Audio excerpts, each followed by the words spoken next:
All right, good evening, everyone. I welcome each and every one of you to this meeting. We are kind of delaying because we have some technical errors that we are trying to correct. But however, we are kicking off immediately. How we kick off this is Dr. Victor Abalsin. And how we kick off this is, first of all, trying to kick off with our first cardinal culture, and that is to hand over everything we do to God. So as we proceed on this, we're going to need a Muslim and also a Christian to pray for us quickly before we move into what we have today. I want to give an opportunity to someone to pray for us. I'm trying to get someone to start us with an opening prayer. So let me give the opportunity to one of us. Edna, are you there? Oh, okay. Let me give the opportunity again to Acheno. Please, Acheno, can you lead us in opening prayer? I'm trying to unmute you now. Acheno. Okay, let's give to Abubakar Abdul Karim. Abubakar Abdul Karim. You can unmute yourself now, Abubakar Abdul Karim. Lead us in opening prayer. Am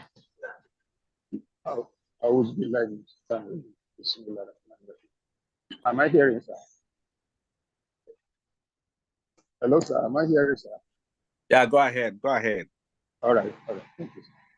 أعوذ بالله من الشيطان الرجيم بسم الله الرحمن الرحيم الحمد لله رب العالمين الرحمن الرحيم مالك يوم الدين إياك نعبد وإياك نستعين اهدنا الصراط المستقيم صراط الذين أنعمت عليهم غير المغضوب عليهم ولا الضالين آمين ربنا آتنا في الدنيا حسنة وفي الآخرة حسنة وقنا عذاب النار ربنا آتنا في الدنيا حسنة وفي الآخرة حسنة وقنا عذاب النار ربنا آتنا في الدنيا حسنة وفي الآخرة حسنة وقنا عذاب النار سبحان ربك رب العزة عما يصفون والسلام على المرسلين والحمد لله رب العالمين.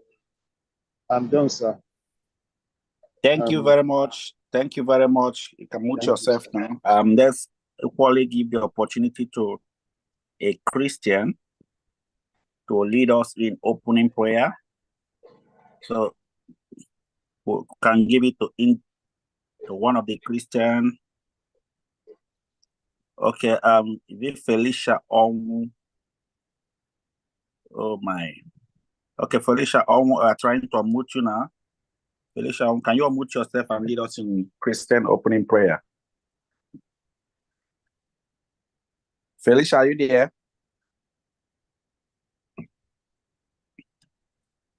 Are you there, Felicia? Yes, sir, I am here. Okay, go ahead, lead us in opening prayer. In the name of the Father, Son, and of the Holy Spirit, amen. Heavenly Father, we thank you for this day. We thank you immensely for all your goodness and kindness, the grace you have put upon us. We thank you, Lord, because you are wonderful. You are awesome. You are an awesome God. We bless your holy name. Glory, honor, and adoration be unto thy mighty name. In Jesus' name. Father, as we are going to deliberate on whatever we are going to discuss this night, this evening, Father, be with us, guide us, and give us more wisdom to do whatever we are going to do this night into thy holy hand. We place it, O Jesus.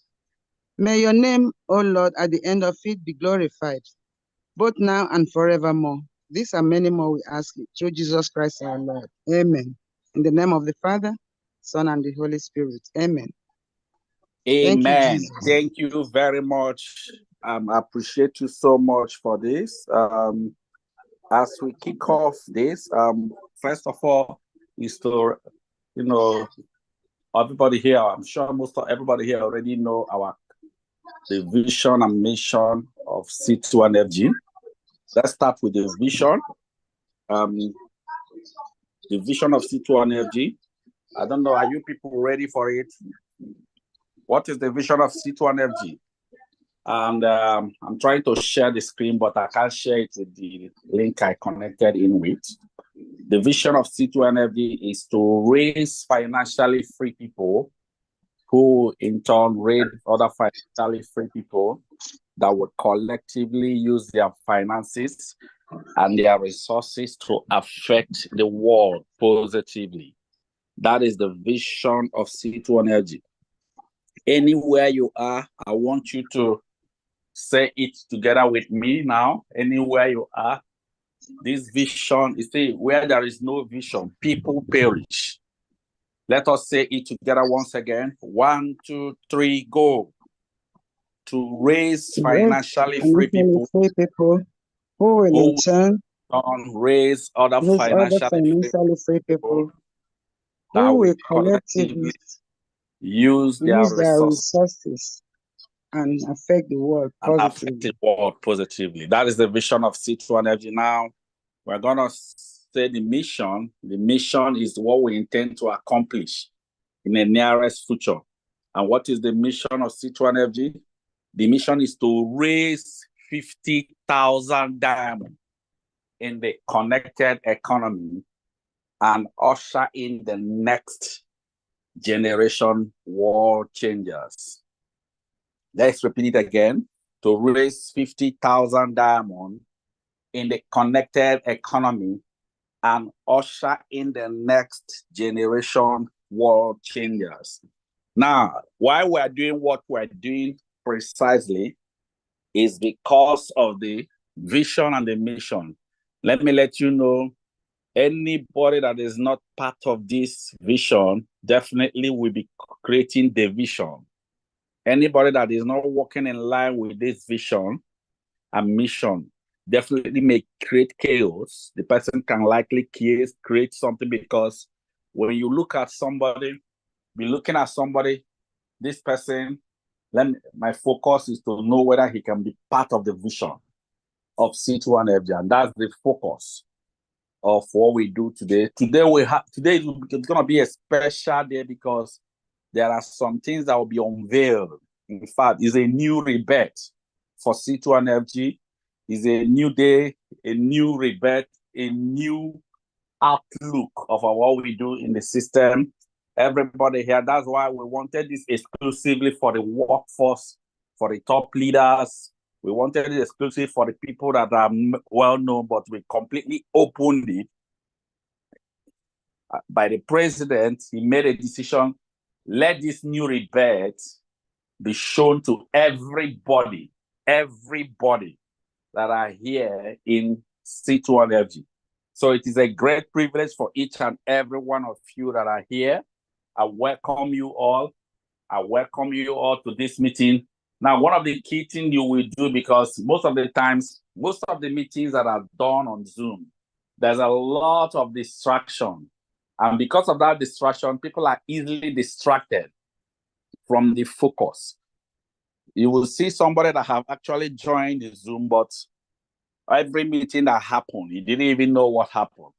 But you were there. Did you join? Yes, I joined. But what exactly happened? It's the network did not allow me. Meanwhile, it is you that did not allow network to allow you, because you were not focused, dedicated. You are not, in fact, I'll tell everybody here, you have to give what we're about to do utmost attention. The president will be coming in a very short while.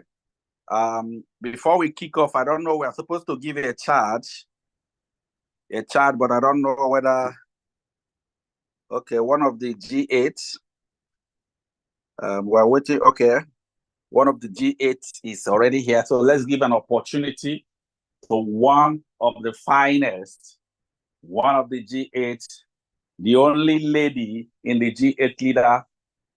In fact, she is the first lady of C2NFG, no other person but all the way from the city of Canada. She's connecting from the city of Canada. Let us all welcome Ambassador Aderonke Koshemani to give us the charge. I didn't know she's already here, but it's good thing she's here already because the Zoom was already filled up. Thank you. Thank you very much, Dr. Victor. I welcome you. You're welcome. Thank you. Thank you. Our only beloved. Nobody should play with her. Thank you. Okay, good evening, everybody. Thank you. I actually traveled to give birth, and I was waiting to bring my baby for you people to see, our diamond project baby. But Dr. Victor has already said it, so no problem. Okay, so welcome everybody. You are privileged to be in this meeting. Mama, just cancel. You are privileged to be in this meeting, and when you hear the word rebirth, you know, we're extremely grateful to have the kind of president and leadership that we have. We're extremely grateful. You know, I've always said that whenever Ambassador Mike says something, whenever he wants to launch something, we know that we're about to move to the next level. And God knows I am so excited. My notes are here. I'm ready. We're about to be reborn. You know, with all, God loves us so much in this project, with all that is going on and happening in the nation and all that, God has sent something massive for us to unveil today. Please, I want you to pay rapt attention. All your teammates far and wide, ensure that they are live in this meeting, because by the time we are done, there's going to be a difference between your business before this rebirth and your business after the rebirth. So ensure you do everything possible to make sure all your people are here. We're about to go to the next level. You know, we had an amazing program this year, launch of the Diamond Project, you know, but guess what? Something new is about to happen. An ambassador is about to take us to the next level. So please get ready. If you're ready, go to comments and say, I am ready. If you're ready, go to comments and say, I am ready. I'm going to be calling on our founder, our leader right now, because there's no time. There's no time. And, you know, we cannot keep a big man like that waiting. Go to comments and say, I am ready. Say, I am ready. I am ready. I am ready. I am ready. I am ready. Fantastic. So let us make welcome the wealth creator himself. Okay, the founder of the Diamond Project, the founder of the C2ONE, founder of any project, Amazon project. I don't know how God gave him such a wisdom to found all these things. We are so privileged, we're so blessed to have him here, the Vision King himself, the King of the Vision, all the nations, 8 nations.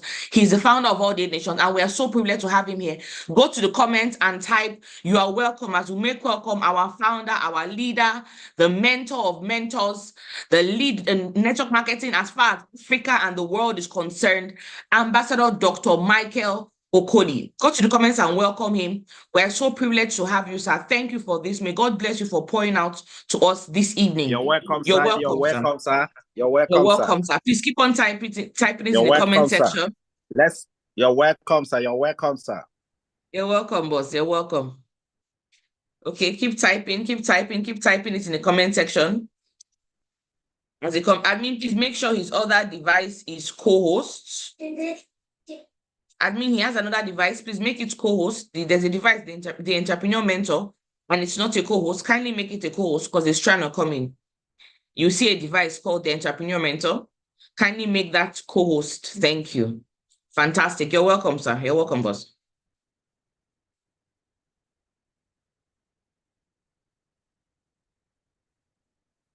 Okay, boss, are you with us? Let me see if there are other devices. Before, while they're connecting the other device, I want us to go through the vision statement and the mission statement again. I'm sorry, please lead us in the vision statement and mission statement again. Thank you. Okay, boss. So I'm going to open it. I'll share our screen. By now, we should all know it offhand. Is it offhand or offhand? How do they say it? We should all know it offhand, but I know that there's some people that may not know it offhand. So I'm going to share my screen so we can go through it once again. Fantastic. If you can see my screen, go to comments and say, I can see. Then I still go to comments and say, I can see. Fantastic. Okay. So what is the vision one more time? Let's say it together. I can say it without looking. I'm sure a lot of us can say it. If you cannot say this vision without looking at it, it means that you have not been attending cell meetings. Or like Dr. Victor said, I learned something this morning. He said, if you're not part of the vision, you are causing division. Dr. Victor, you have bars for days. Okay, so let's go to raise a financially free people who will in turn raise other financially free people who will collectively use their resources and affect the world positively. But I want to tell you guys something that just dropped in my spirit. In the future, you know how right now children will write common entrance, write JAMB exams, and in their subjects, history, where they ask you history of Nigeria and all.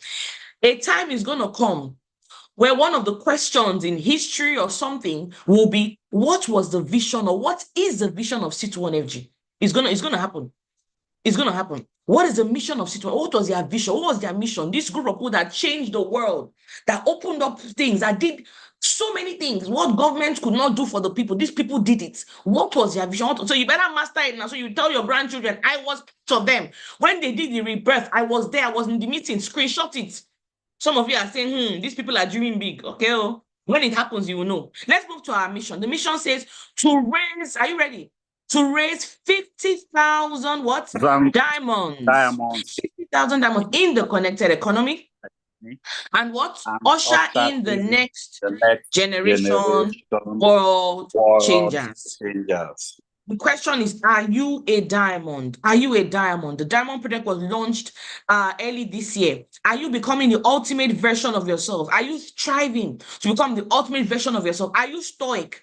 The way you were, it's been 6 months of the Diamond Project. The way you were before the project started, you were with us at that time. Are you better now? Are you a better person? Are you growing? Are you changing? Are you developing? Are you becoming the best version of yourself? That is the goal. That is the goal. From where you were before the project was launched to where you are now, are you developing? Are you getting better? But don't worry, by the end of this training, by the time our founder, our president, Mr. Michael Okolo is done with us, some of us will begin to emerge as diamonds, as the ultimate version of ourselves. Because the way the economy is going, I know that, guess what? You cannot afford to remain in a cold state. You can't afford to remain in a state where you must develop, you must change, you must grow, you must become a diamond. Okay? Fantastic. So I'm so blessed to have this mission and vision. And as we say it every day, to become our reality. Okay, I'm going to be calling on our founder again right now. I hope that we've internalized the vision, we've internalized our mission, and I hope that he has been made co-host. I'm excited, to soak in everything we have today. For those on YouTube, I know we have thousands on YouTube. If you're on YouTube and you're following us, go to the comments and say, I am ready, not just on Zoom. If you're on YouTube and you're following, go to the comments and say, I am ready. Please, please, and please, I'm going to make this final appeal. Ensure your people are here. You cannot tell your teammates what Ambassador Mike will say. You cannot. Because you don't have that temerity. You don't have this. You don't have this tease. So it's better that they are here. They are listening. They are soaking it on. But not that when you finish, you're not going to try to call them and start telling them, oh, this was what was discussed. They will not follow you. Ensure that they hear it from the horse's mouth directly. So please, get the YouTube link. Leaders, please make sure you send it to all your group chats. Ensure that they are there. They are logging in. Be checking on them. Because we're about to move to the next level. I'm excited, okay? Thank you so much, Ambassador Mike, for this privilege. I do not take it for granted. I'm grateful to be here. And I'm grateful to be your John the Baptist today, calling you forth to take over the meeting. Thank you so much, Ambassador Mike. Please, you can take the floor now. God bless you, boss. Thank you so much for this opportunity. Go to the comments and type again. You are welcome, sir. Quickly. Go to the comments and type, you are welcome, sir, as we make welcome our founder. This is the only president that I know. My president, when they do what's good, I recognize. So let's go to the comments and say you're welcome, sir, again, as we make welcome our founder, our leader, our mentor, Ambassador Dr. Michael Okoli, okay? All right. Thank you so much. Ambassador Ronke. And as I start, let's take a moment and appreciate God for today. Let's take a moment and appreciate God for today.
All right. Please confirm you can hear me. Confirm you can hear me. Yes, boss.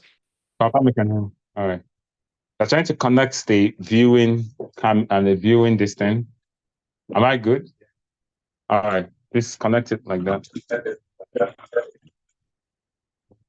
Okay. So I want to welcome everybody to this awesome meeting. And I will use the opportunity to give God the glory for the rebirth.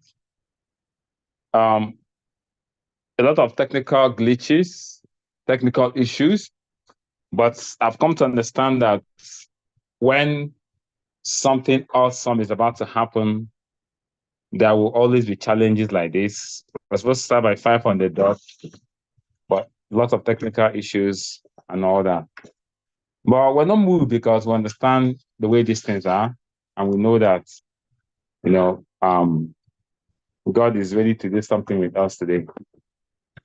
So first of all, I want to also, before I continue, I want to use the opportunity to acknowledge all the G leaders in the house, both the ones that the network throughout, the ones on YouTube. A big out to Ambassador Victor Abalsin, Ambassador Dr. Victor Abalsin. He took up the reins, even though the person was supposed to take up the opening meeting, the network threw him out and all that. But he was able to take up the challenge. The G8 leader of the Unstoppable Nation, I welcome you, I acknowledge you. The G leader of the World Creation Nation, Ambassador Ronke Kosemani, all the way from Ontario, Canada. I welcome you to this event. The G leader of the Legend Nation, Ambassador Sam Ozani. The G leader of the Champions Nation, Ambassador Kelechi Nodere. The G leader of the Great Achievers Nation, Ambassador Vincent Musu. The G leader of the Star Nation, Ambassador Dr. Lajamba. The G leader of the Vision Nation, Ambassador Dr. Obiani Simai, and my humble self. I want to say you're recognized, duly recognized, and fully recognized in this awesome event. And also want to recognize some special set of people, very, very special to my heart, the cell leaders of C21FG.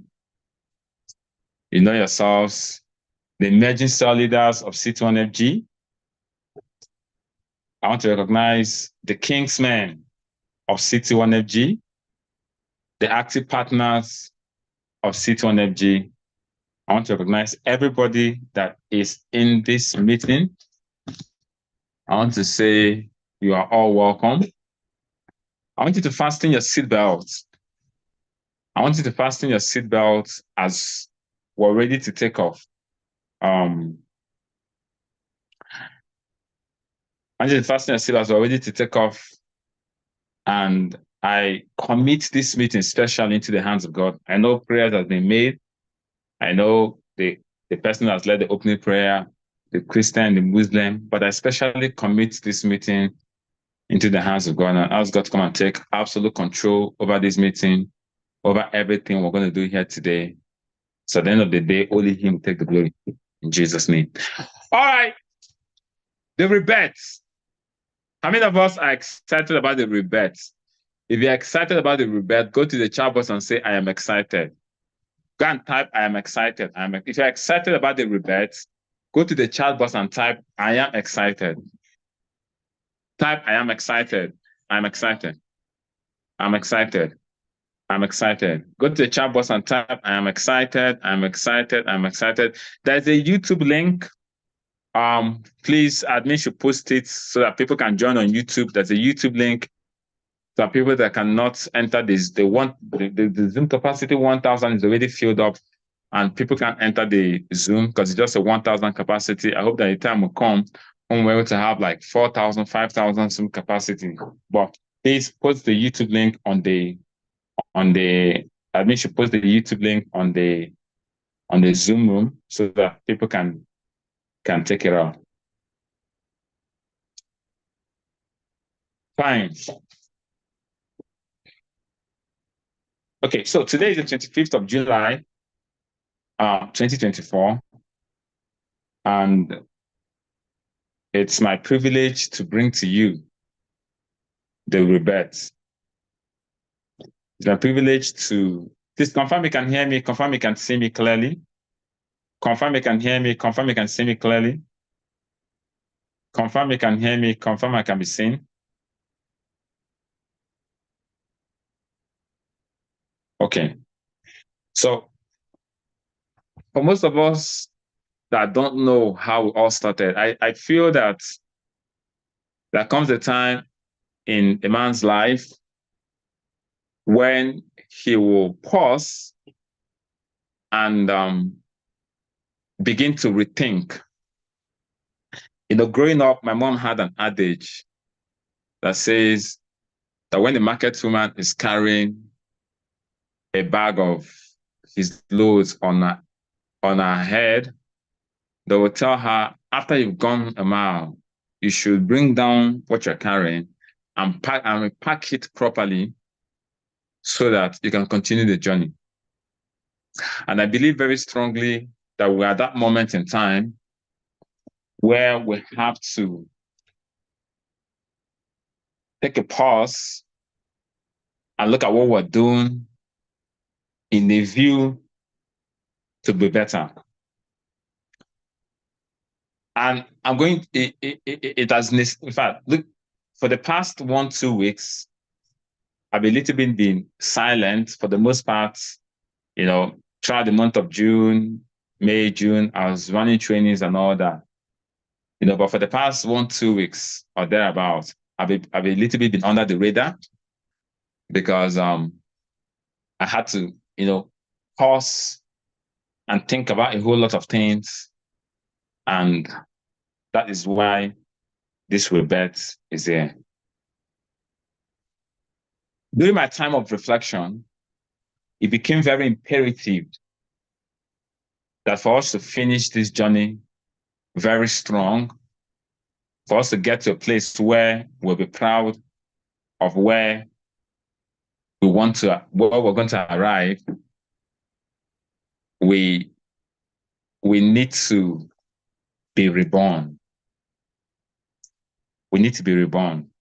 Now, I took some time away to look at the things that we're doing, look at the journey so far, and weighing on the things that's happened to us as a team, as a nation as a whole. And I've come to the conclusion that we must be reborn. We must be reborn. We must be reborn. And for us to be reborn effectively, I'm going to take some time to take us back to the foundation of this whole thing that we see. You know, there's an adage that also says that a man that does not know when the rain started beating him cannot also tell when the rain stopped beating him. So as a matter of necessity, it's right for us to go back to the foundation and the settings of what we're doing. And I've also realized that people that don't understand the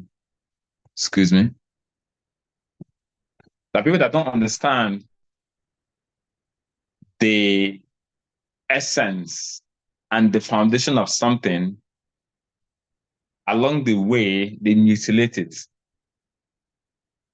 And that is why our great-grandfathers, they value traditions and cultures.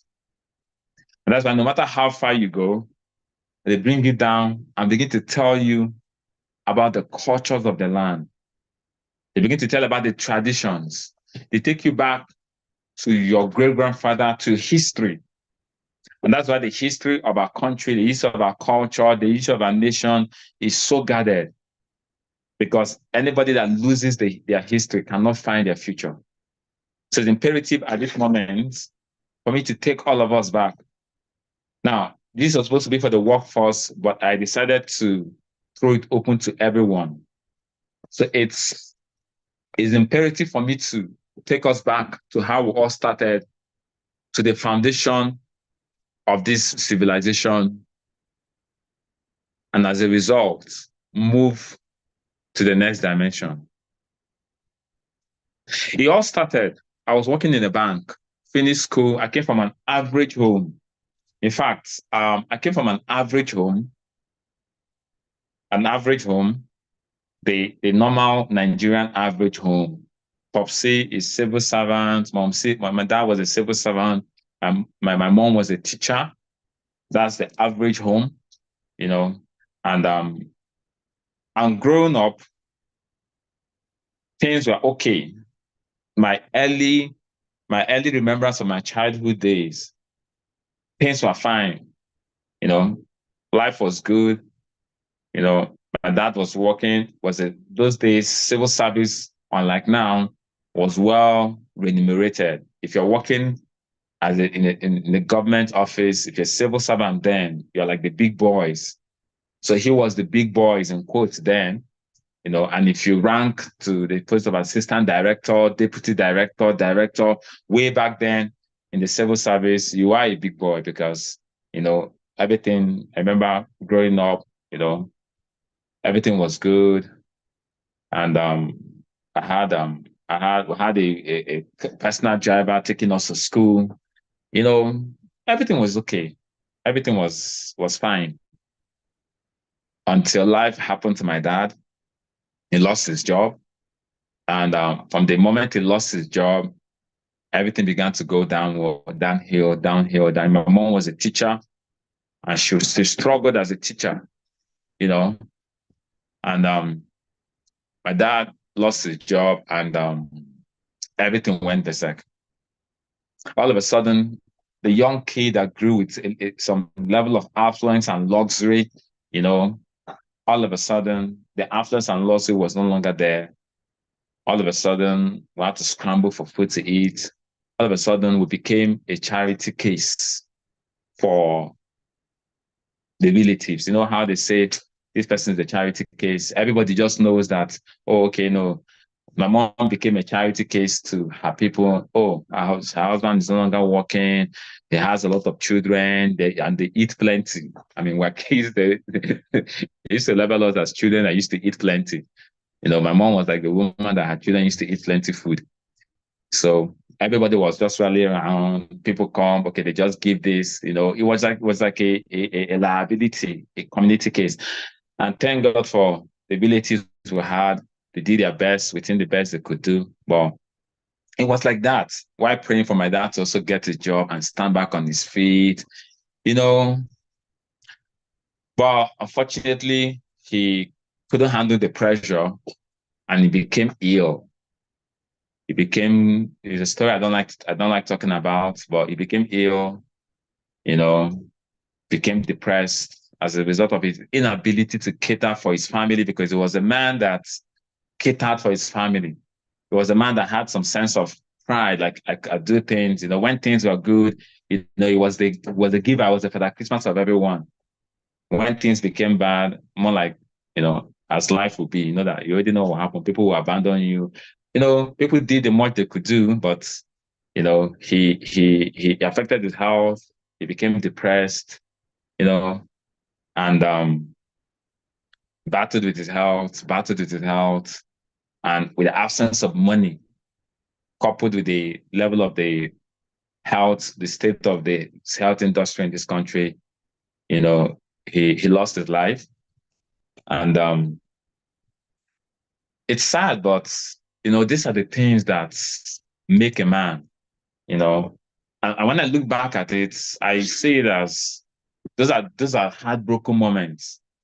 I remember going to the mortuary when he died, and I had to go into the mortuary and brought his lifeless body. And I said, no, you can't go. But the man was dead. You know, something in me was like, if there was enough money, we'd have had better healthcare. You know, if there was enough money, so many things would have gone better. But, you know, it left a scar in my heart. And it was at that point I knew, oh, okay. I mean, you're in this life on your own. You have to struggle. You have to be successful, because all he wanted was for me to be successful. He wanted us to be successful, you know. And I carried that burden in me. I said, okay, no problem. Money is never going to be a problem in my life. I'm going to make sure that, you know, people around me, you know, don't get to a point where money becomes a problem and I become helpless. And I was working in the bank at the time, you know, I was working in the bank, but I discovered that while working in the bank, my income, it was solving the basic needs. But this isn't what I bargained for. You know, this wasn't the dream I bargained for. As a child, as a grown-up child, this wasn't the dream I bargained for. I was getting paid salary. I had the basic necessities of life.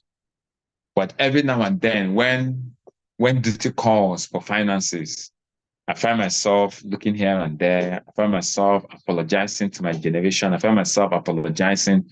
You know, I find myself not being able to meet those financial demands. You know, there are very clear cases that brought me to my knees, and I was like, no, I need something better. You know, I need something better. I need something better. And in the search for something better, and I search for something that will augment my salary as a banker, I prayed to God and I said, God, please, I need something. This is not how I want to live my life. You know, there was a slogan I used to say in those days with my friends. You know, after you encounter some difficulties and you're like, now like this we go a day, now like this we go a day, like, so is that how we're going to continue? Is it like this? Salary comes in before you get to the end of the month, you've exhausted the salary. And I also made some very poor choices in terms of finances, I didn't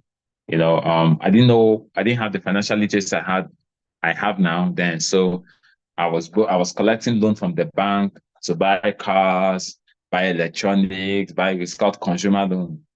So they'll give you consumer loan, maybe because the bank staff are like 16, 17, 18% thereabouts, even as a bank staff, maybe 18%, they give you consumer loan and you're feeling like a big boy. I took consumer loan, bought the car I was driving, took consumer loan, rented my place, furnished it was good, took consumer loan, bought some suits those days. We're just living well. But the sad thing about that consumer loan was like, it was a liability that was creating another liability. In the bank, they call it risk assets.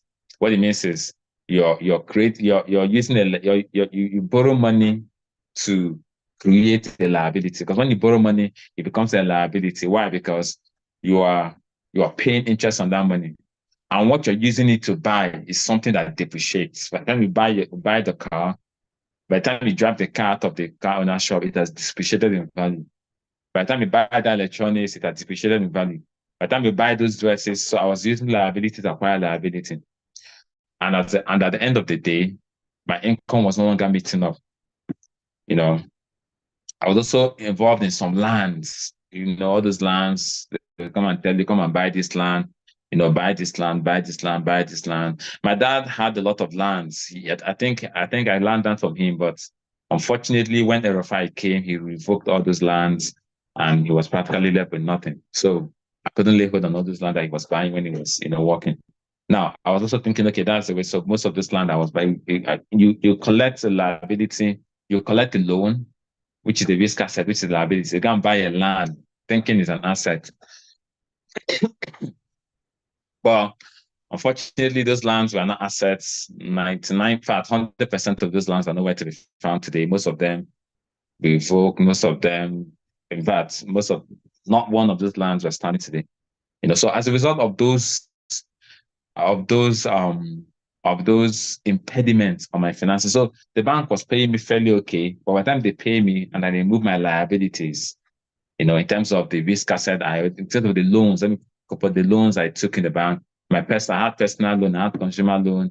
By the time the salary comes in and they take those loans and they take their interest, what I was left with was barely enough to survive.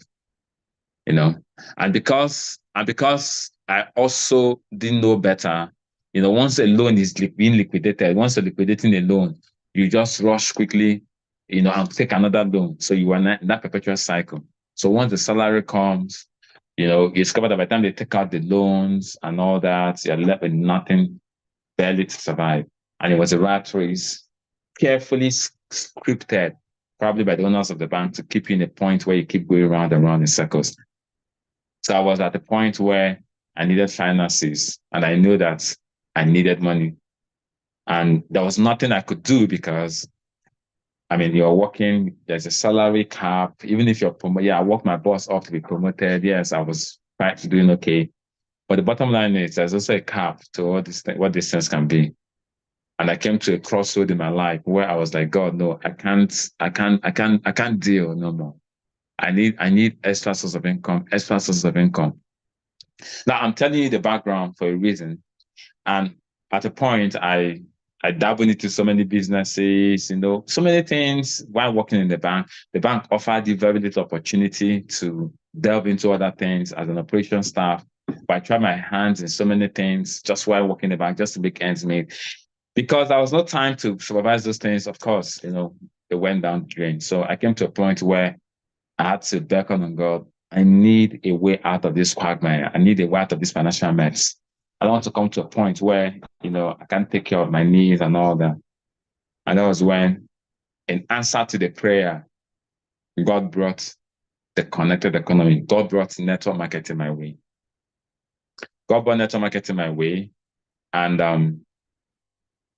when I saw the network marketing opportunity, the only thing I saw was an opportunity to make extra money to add up to my income in the bank.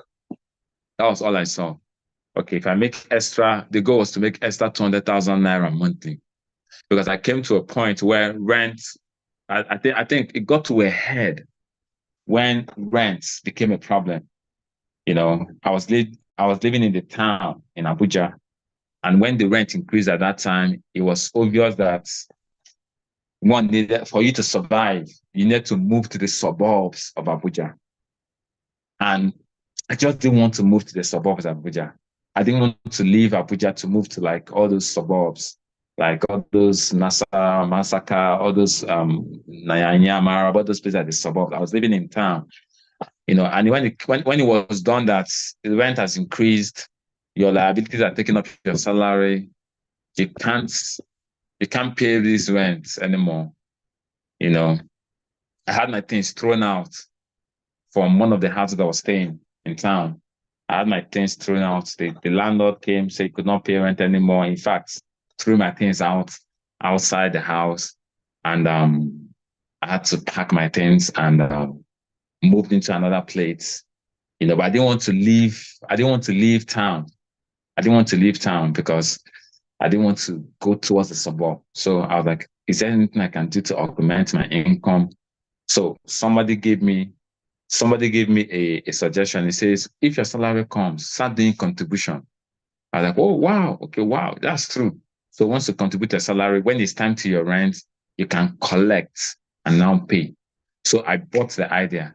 So I quickly did contribution. 3 months the time was my rent. So I happily collected the whole money and paid for my rent, and I was excited.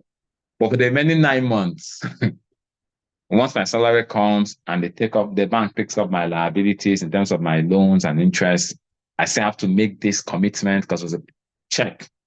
And by the time they take that commitment for rent, I had literally nothing, barely nothing, a little until to survive on.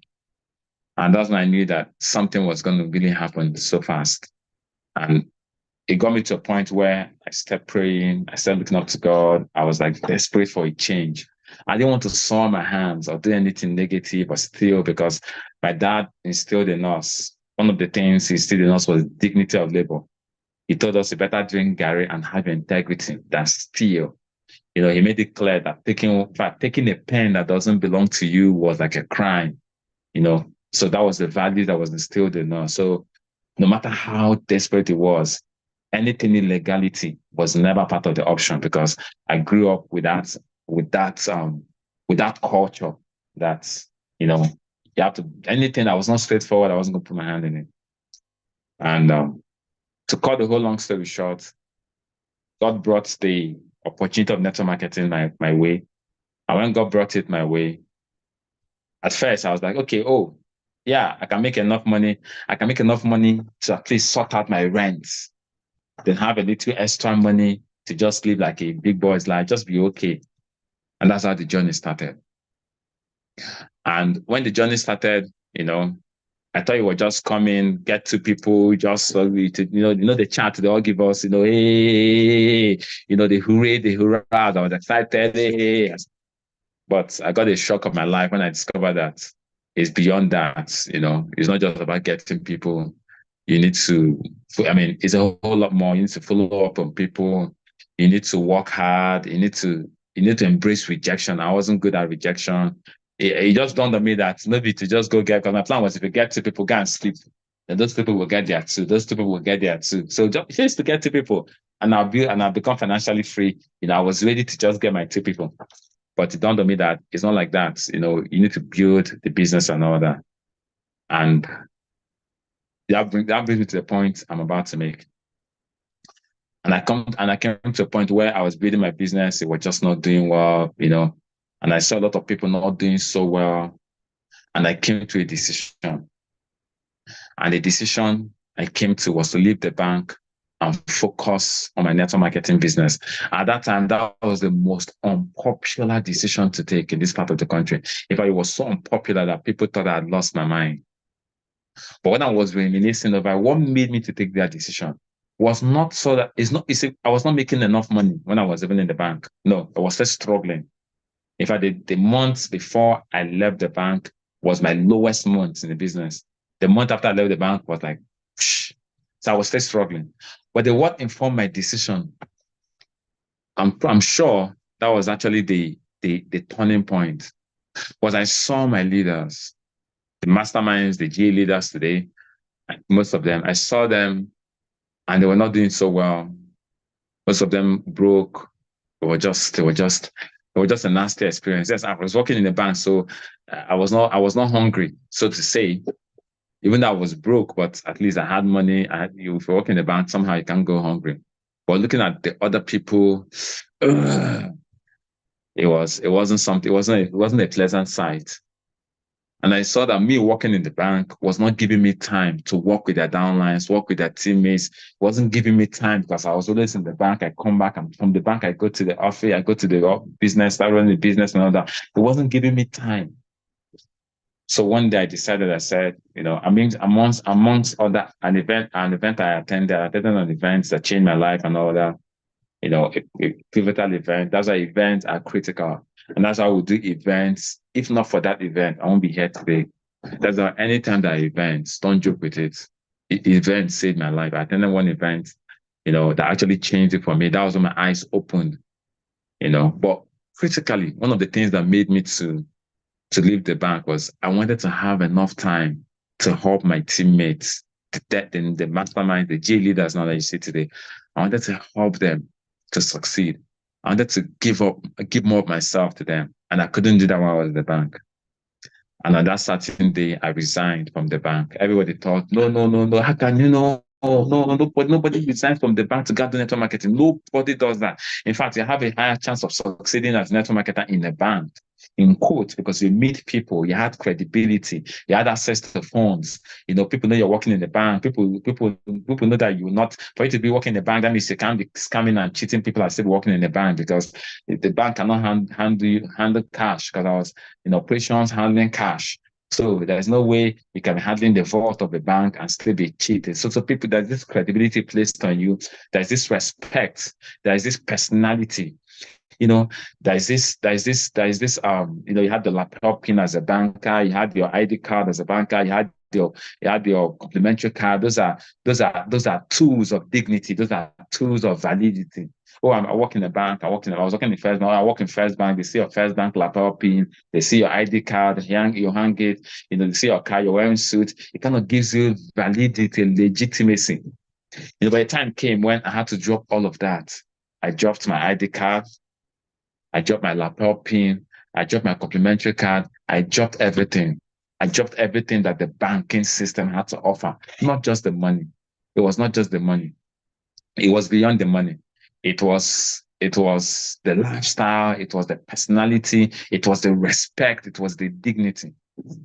I dropped all of that and I said I was going to go into network marketing. And the reason was the core foundational reason was I need to be able to have more time so I can help my team leads grow, help my leaders grow, help my downlines grow. I don't have time for them. They're calling me, I'm in the bank, I'm doing one transition or the other. I wanted to dedicate and devote myself to working with them and their downlines because I saw how their downlines are quitting because nobody was there for them. I wanted to be there. And I sacrificed the bank. I sacrificed not just the money, at least the bank does not owe. Before the end of the month, they pay you. You had credibility, you're credit worthy, you had access to loans, you had access to people. If you ask somebody for money, they already know. You had access to people, community of people that can always give you. You can't be stranded, so to say. But I dropped all of that because I wanted to help people succeed in network marketing. And when I dropped my lapel pay, I remember the day I dropped my ID card, I wrote a check and I paid 1 month in lieu. I put my lapel pin, I dropped everything.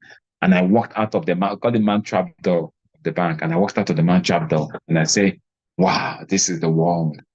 Now, as at the time I was making that decision, it wasn't like I knew anything. It wasn't like I was sure of anything. It wasn't like there were people out there waiting for me to sign up. Things were, even in my network marketing career, things were the lowest the lowest of the lowest of the lowest they can ever think of. That was where I was. But I took that bold step. Why? Because I discovered that, a time will come in my life where I will not be judged by the tie or the suits or the cars that I drew. I'll be judged by the impact I made on the lives of humanity. A time will come when none of these things will matter. The work you're doing in the bank will not matter. A time will come when most of the things that we are passionate about, a time will come when none of those things will count. What counts is what value has your life impacted in the lives of people. And I was ready to enter into the wilderness. People thought I had missed it. A lot of people thought, no, you have lost. No, you've missed it here. No. I remember my regional bank manager calling me and telling me, convincing me you made a mistake. You're not going to accept a resignation letter. Come back. But I knew what I was going for. If I perish, I perish. But I was not going to live a life that I was going to regret at the end of the day. And I walked out of that man trap door. And I remember it was the first bank at Area 11. I remember using the little money I had. There was a restaurant beside that first bank called Bio Bank. Quite an expensive restaurant. I just remember there, just calling one of my friends, just come. We just entered into the restaurant. I just see the money I had, just ordered food and just ate very well. Just carried this thing, entered my car, and I just went home and I just slept. And when I woke up, I was like, dude, what have you just done? What have you just done? But the sacrifice was not just about me, because I could have still been in a bank, I still been in a network marketing business, but the sacrifice was about the people I was leading. And that is the bane of this whole civilization. And I remember when we decided to launch out fully, in 2016, I called the GA leaders, the now GA leaders, the masterminds, they rallied around me. I called them, decided to follow me. And I told them, let us create this thing for people. And one of the things you must also understand is that now at the core of what we're doing in 2016, we started with when we decided to really launch out a campaign. When we decided to really launch out a campaign in 2016, we launched out the Own Your Life campaign, March 13, 2016. When we decided to launch out a campaign and decided to just go all out, I called the G leaders now. Most of them are G leaders now. People that the principal masterminds, I called them the principal masterminds. I called them together and I said, guys, let's create magic, And we started by fasting and praying. That was the foundation of this business. We did a 6 days fast. 6 days fast. I think end on the 6th day. We did a 6 days fast and we committed everything to God. And that's why if you look at the cardinal culture, the number one cardinal culture of our business is commit your business to God. And we did a 6 day fast And throughout that period, they're here, they can confirm, throughout that period, the foundation of this business was not about money. The foundation of this business was not about money. The foundation of this business was to help as many people become successful. That was the foundation of this business. In fact, in one of our minutes those days, it was written, we will not celebrate the highest earners. We will only celebrate the highest trainers. What it means that no matter how much you're making in this business, if you're not impacting people, if you're not training people, if you're not building people, we won't celebrate you. The architecture that founded this business was not founded on greed or okay, I want to show. No, it wasn't founded on, it was founded on pure selflessness, sacrifice, and ability to serve. That was the foundation that started this whole thing that you're saying. That's why somebody like Dr. Victor could leave his medical practice where he was practicing and jettison it and say, I throw my medical, at least as a medical doctor, as a medical practitioner, you will always have a fallback. He left it and said, I'm going to do everything in this. Someone like Ambassador Dr. Nefesima was running an IT company, very good in computer, very, very good, running an IT company and all that. He left it all to focus on this business. The likes of Ambassador Vincent was also working in the bank, or working in the first bank like me. Had a lot of responsibilities. He left it all to focus on this business. Dr. Elijah Mba, working in the hospital, practicing as a medical doctor, one of the foremost government hospital in Abuja, Gaiki Hospital. He left it all. Now, the foundation of this are people left everything they were doing. Just like the proverbial Peter and John leaving their ship, leaving their boat, they left it all and sort of come together because they believed in the cause, they believed in the vision. And that vision was to help humanity, help people become successful. That is the foundation, that is the fulcrum, that is the basics, that is the beginning and the base of this whole business, you see. And that is why if you look carefully at all of us, with the monies God has blessed us with, you don't see anybody having another business by the side. All the J leaders you see, they've made quite a bunch of income. They can start something by the side. They can say, okay, let me go and start one business. There are several businesses, each and every one of them could have put their hands in. And we're not doubts. But if you watch all of them closely, they don't have any investment in any other business. Somebody say, oh, don't put all your eggs in one basket. Go into this, put this. It's not like they don't see those opportunities. But when they go back to the foundation of the business, they discover that they left everything to follow a vision. Have we been tempted? A lot of us have been tempted. Come and do this, put money here, do this.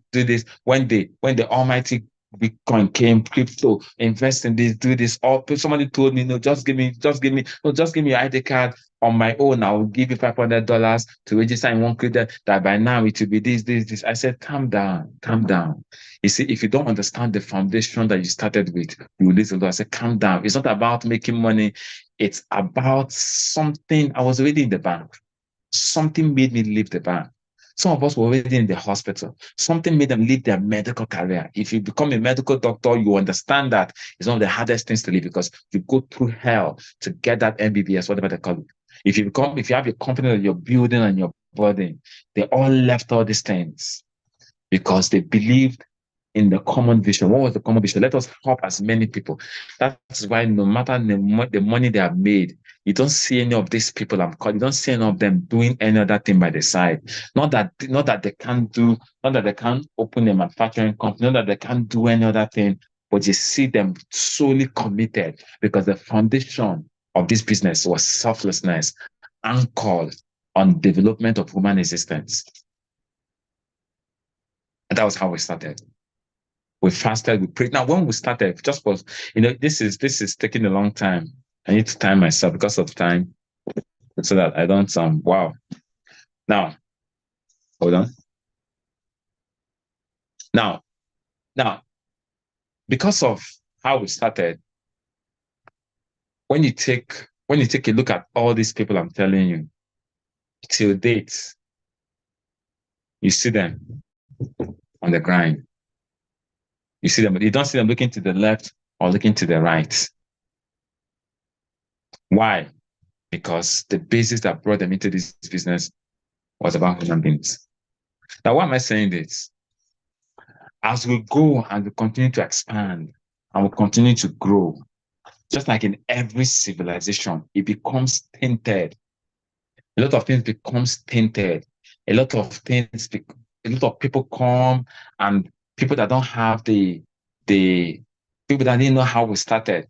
In fact, I remember they are here, they can bear me witness. When we started this, we were looking for ways. In fact, our passion was, listen to me, at the basics of this campaign, our passion was to do the right thing, to make sure we're in the right company, to make sure that we're doing the right thing. It was not more about money. In fact, we made up our mind, nobody will start with more than 3 accounts when we started. Oh God. We said it was 3 accounts. The highest was 7 accounts. Then we said, no, it was 3 accounts. Even with the leaders was 3. That's why when I started my business, I bet my business on 3 accounts. I had other people to put, but we bet it on 3 accounts. We said, okay, we can, if you're doing full time, that time, if you're not doing full time, you cannot do more than 1 account or 3 accounts. That here they can confirm. If you're not full time in this business, the maximum you can do is 1 or 3 accounts. If you're full time, then we can allow you to do 7, but you must come in full time. Because 7 account was like a monument to the belt. We are more concerned about doing things right. We are more concerned about not missing it, not making mistakes. In fact, even when we wanted to start, we had to, we're even looking for ways not to even start the business. We're even looking for ways to opt out from the business. We'll pray, say, God, if this is not your will, and that is why when I see people fighting the business, fighting our vision, fighting C2 energy, I look at them and I laugh, because if they understand the foundation, they will save their breath, they will save their energy. Because even we didn't want to start it. Ask the J leaders. In fact, they practically had to force me. Oh yeah, let's do this thing. I said, calm down. Are you sure we should do? Are you sure we should go ahead? Are you sure we should not? Are you sure? We kept on asking questions. In fact, we called one of the top partners those days. We called them into my house. We were grilling them, trying to discourage. We didn't want to do. He said, the thing you see us doing at the initial stage is not what we wanted to do. They're here, they can testify. But guess what? Something more was driving us. And what was driving us was the ability to do things properly, the ability to get it right, the ability to be sure that we're right in the center of God's purpose for our lives. In fact, for us, our win was not, were we going to make money? Our win was, were we going to succeed? No, our win was, were we right where God wants us to be? Is this what God wants us to do? Are we doing it exactly the way God wants us to do it?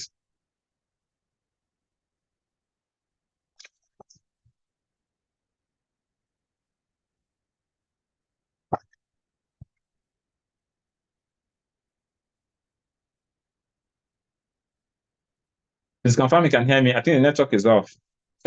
Technical, someone fix the network. Looks like it's off.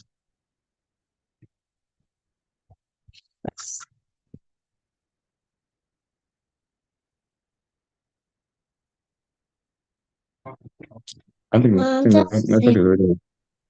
Can you hear me? Loud and clear, boss. Loud and clear.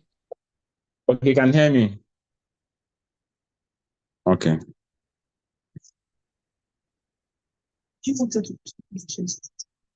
No, I wasn't hearing myself. That's why.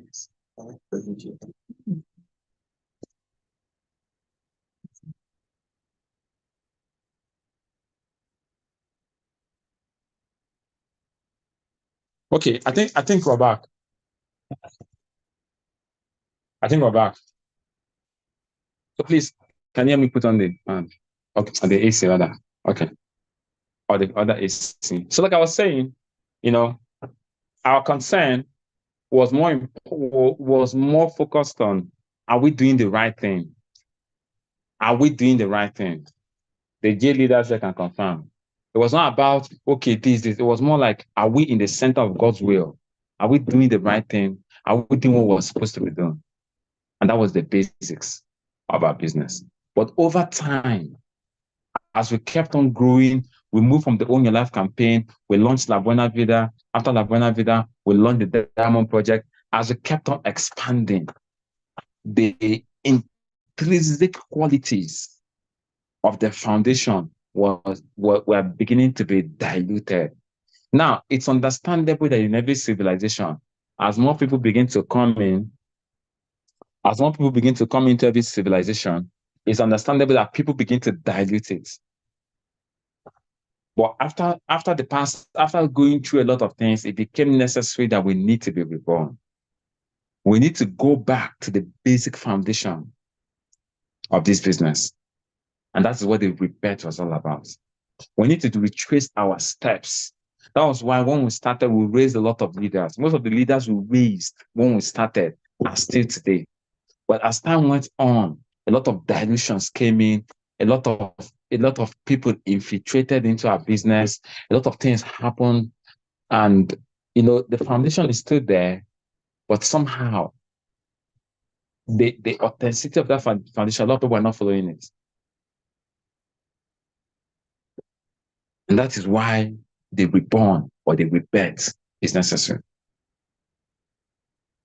I want to use this opportunity before I continue to let you know that we have real enemies. There are people that will wish us dead. And I'm telling you. Now, it is not a surprise to me because it comes with the territory. There are people, their greatest desire is to get up and they say, those people, they're fallen. I said it. So they can justify their actions and their decisions to quit on themselves and on the vision. So that they can sleep well at night. So they can justify their act of laziness and lack of consistency. There are people that hate us so much out there. They are ready to lose a limb to make sure that we fail. There are people that were part of us before. Due to one grudges or the other, they took offense of one thing that happened and all that. They're no longer part of us. And their assignment now is going out on the internet, going out to people, trying to discredit us, trying to make sure that we fall, because their greatest desire is to wake up one morning and say, yes, they're falling. Yes, they're falling. Yes, we said it. Yes, we said it. They are scammers. They are this. They are cultists. They are doing bad things. You don't know they're deceiving you, saying all kinds of negative things. Even they know, having been in the system, that there's nothing illegitimate about what they do. But because they want to justify their position of failure, their position of quitting, they rather do anything. Most of the people that you prospect and you sign up, I call them the naysayers, the dream killers, the serpents, the wolves. They go out trying to they take it upon themselves. They buy credits. They'll spend money just to convince other people, just to destabilize the vision, just to make sure that one day we fail. Some of them have gone to so many things. Now the question is, are we perfect? No, we're not perfect. Do we have our shortcomings? We are human beings. Just like every institution, we have our shortcomings. We are not perfect. We're evolving. We're growing. Could we do things better today than we did yesterday? Of course, we can do things better. We will do things better. We will do things better today than we're doing today. Yes, no, Rome was not built in a day. Nobody grew up overnight. We stumbled, we fell, we grew up. Just like every other person, we're looking for better ways to improve ourselves. We are not perfect. We are far from perfection. Were some of the things that made those people to quit, were some of them maybe justified? It's possible they were justified. It's possible they were angered. It's possible they were not. It's possible things that will happen because we are human beings. We don't claim perfection. We will never claim perfection. We're an evolving team. We're an evolving organization. We're trying to be better. And that's why all these things that happen can get better. But listen, some of us have stood by us from day one. Despite our imperfections, despite our frivolities, despite our deficiencies, despite our deficiencies, for lack of a better word, some of you have stood by us.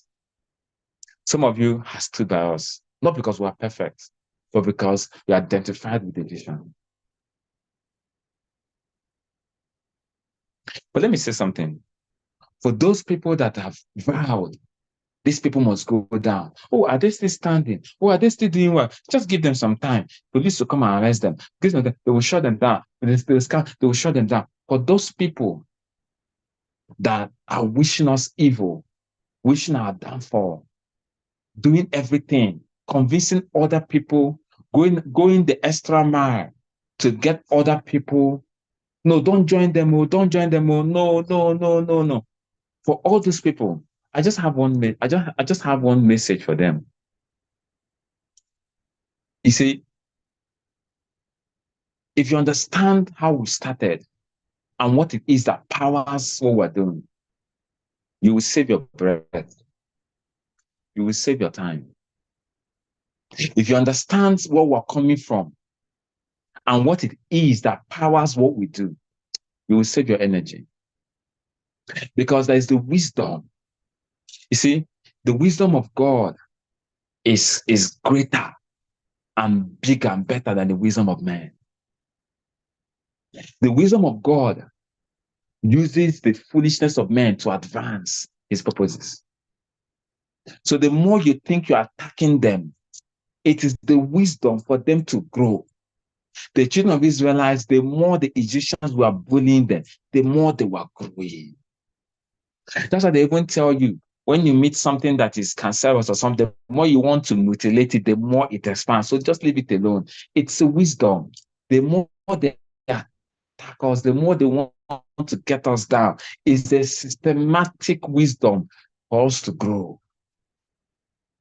You can't bury us because we are seeds. You can't kill us because we are seeds. The more you're putting us under the ground, the more you think you're burying us, the more we are getting the nutrients to germinate. Just like a mustard seed, it goes to the ground and it develops and becomes a giant tree. We can't be defeated. Why can't we be defeated? Because this civilization is not the product of a man's wisdom. It is not some group of people that came together and said, okay, we are smart. Let us come together and create something and make money out of it. If it was, it would have been gone longest time ago. But since 2016, 2017, 2018, 2019, 2020, 2021, 2022, 2023, 2024, we are standing, we are strong, and we're emerging brighter. Why? Because the foundation of this civilization you see is not earthly, it's from an eternal order. So the more, just like the Master Jesus, they were crucifying him, they were killing him, they thought they had destroyed him. But the moment he was on the cross, he said, when I'm lifted up, I will draw all men. They were scared. No, don't preach. Don't. In fact, they wanted to kill him so that he does not preach the gospel he came to preach. So they thought, if by the time I kill him, nobody will hear the kind of things he's saying. But by the time he died, the whole world became evangelized. You see, that thing that you're trying to avoid, if the prince of this world had known, they wouldn't have crucified the Lord of glory. Because in crucifying him, killing him, the life you're trying to contain broke out and you couldn't contain it anymore. That is the wisdom of God. That I say, he will prepare us a table in the midst of our enemies. So bring it on. We are seeds. We are just even starting. In fact, we are just starting. We're about to be reborn. And when you see, when you understand, they will understand with time. When they do everything, and the more they try to bury these people, the more these people are sprouting here and there. Then they will now know that these guys, contrary to what we think, they may not be of themselves. Maybe, perhaps, God is with these guys. However, for those of us that have stood by us, through thick and thin, yes, we may not be perfect. Yes, we might have our issues. Yes, we're still learning. Yes, we're still not perfect. Yes, we're still not doing things right. Yes, we're still evolving. But you stood by us. I want to tell you that I, on behalf of the G8 leaders, on behalf of the entire City Energy, we appreciate you. And we say thank you for standing by us. Thank you for your loyalty. Thank you for being there with us. Some of you, people have tried to push you out of this business, try to discourage you, try to tell you all kinds of things. You may not be making money, but you stand. To you guys, I want to say thank you. And I owe you as well my loyalty. Thank you so much. Thank you for your love. Thank you for your support. I feel your love. I feel your support. I feel your love. I feel your support. I feel your loyalty. I feel your obedience. We feel it. We understand it. Not that we deserve it, but to us it's an honor. Thank you so much for your loyalty, for your obedience, for staying put, even against all odds. We've come through a whole lot, my guys. From the product issue to police, so many things we have come through. We've come through a whole lot. But like as a unit, we stand together. And for everybody that has been standing with us, standing with this vision, they may not be making money, their business may have gone down. I know people that their business may have gone down, they're not making the money they expect, but they're standing with us. They're standing with us. They're standing with us. Yes, they're not people, but they stand just like you stand with your family. Thank you so much. From the depth of my heart, I love you guys. I love every one of you. I appreciate every one of you. And this is not just me speaking. This is on behalf of the GA leaders, the masterminds, and the leaders. Thank you so much. Thank you so much. And that brings me to the rebirth. That brings me to the rebirth. And we also realize that we have to keep getting better. But for us to keep getting better, we owe it to. And I want to tell you, I want to give you guys a commitment. We're not here for money. I'm telling you, trust me. I'm not saying we don't want to make money. I'm not saying we will not make money. We will make money because the vision is to raise financially free people. But I'm going to tell you the ultimate reason we're here. And that's why I asked for the vision to be. The vision is to raise a financially free people who will in turn raise other financially free people so that collectively we can use our resources collectively. That is the word, collectively. I can use my resources and feed the poor. You can use your resources and feed the poor. Everybody can use their resources and feed the poor. But when you bring it together collectively, it becomes a force. One can chase 1,000, two can chase 10,000. Imagine how many 50,000 people will chase when they galvanize, when they are united, when they come together. That is the vision. So the vision is actually unity. The core of the vision is collectively. I can decide to say, okay, today I'm going to use 100,000 and feed the poor. I'm going to use 100,000 and feed the poor. I'm going to use 200,000 and feed the poor. The client only use 150,000. We can do all those things. But the impact will not be felt as much as it will be if we gather all those monies together and we push a force. When you see an ocean tide, it's not water, it's the force of the tide that makes the impact. And that is why our business thrives on unity and collectiveness. That's why it thrives on loyalty and togetherness. Because what all of us can do together, the world cannot stand it. Collectively, we will change the trajectory of our country. Collectively, we will affect our world positively. It is collectively, people coming together. That's what creates the impact.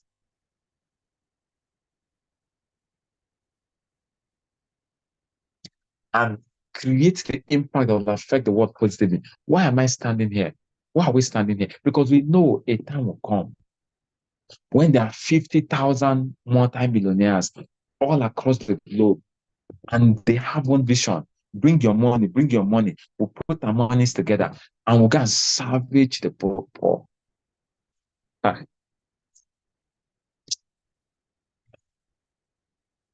The aim of this civilization, if it's to make money, some of us have made money. The aim of this civilization is not just to make money.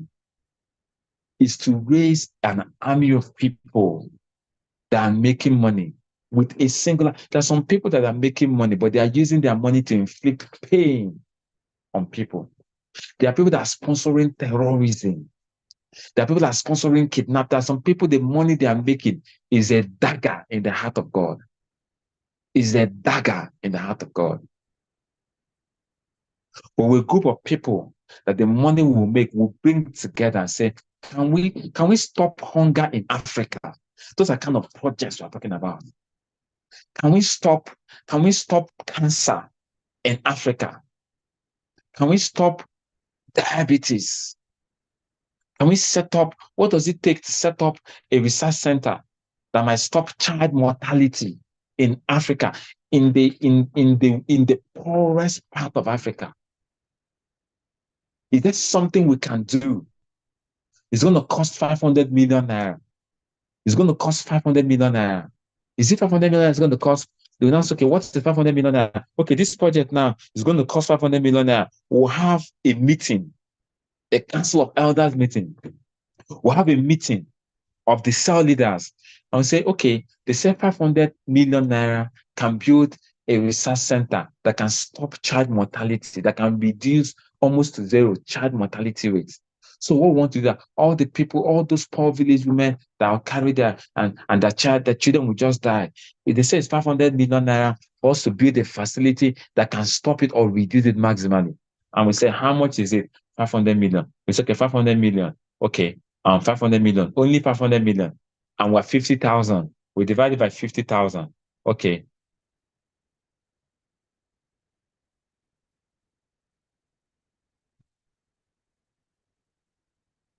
Hold on. I just divided 500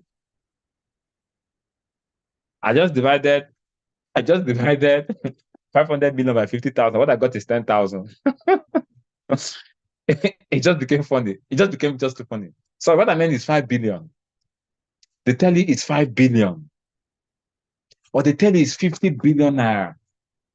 I want you to see the power of unity. I just divided 500 million naira to me is huge. As I divided with 50,000, I could not even see what my calculator is giving to me. But I want you to understand the vision that we stand for. So I can't even call people. Maybe it's even cancel out. A few people cancel, but we just okay. Let's handle the 500 million. Let's assume they said it's 50 billion naira. That's not like it. 50 billion naira. Can my calculator get it? 50 billion.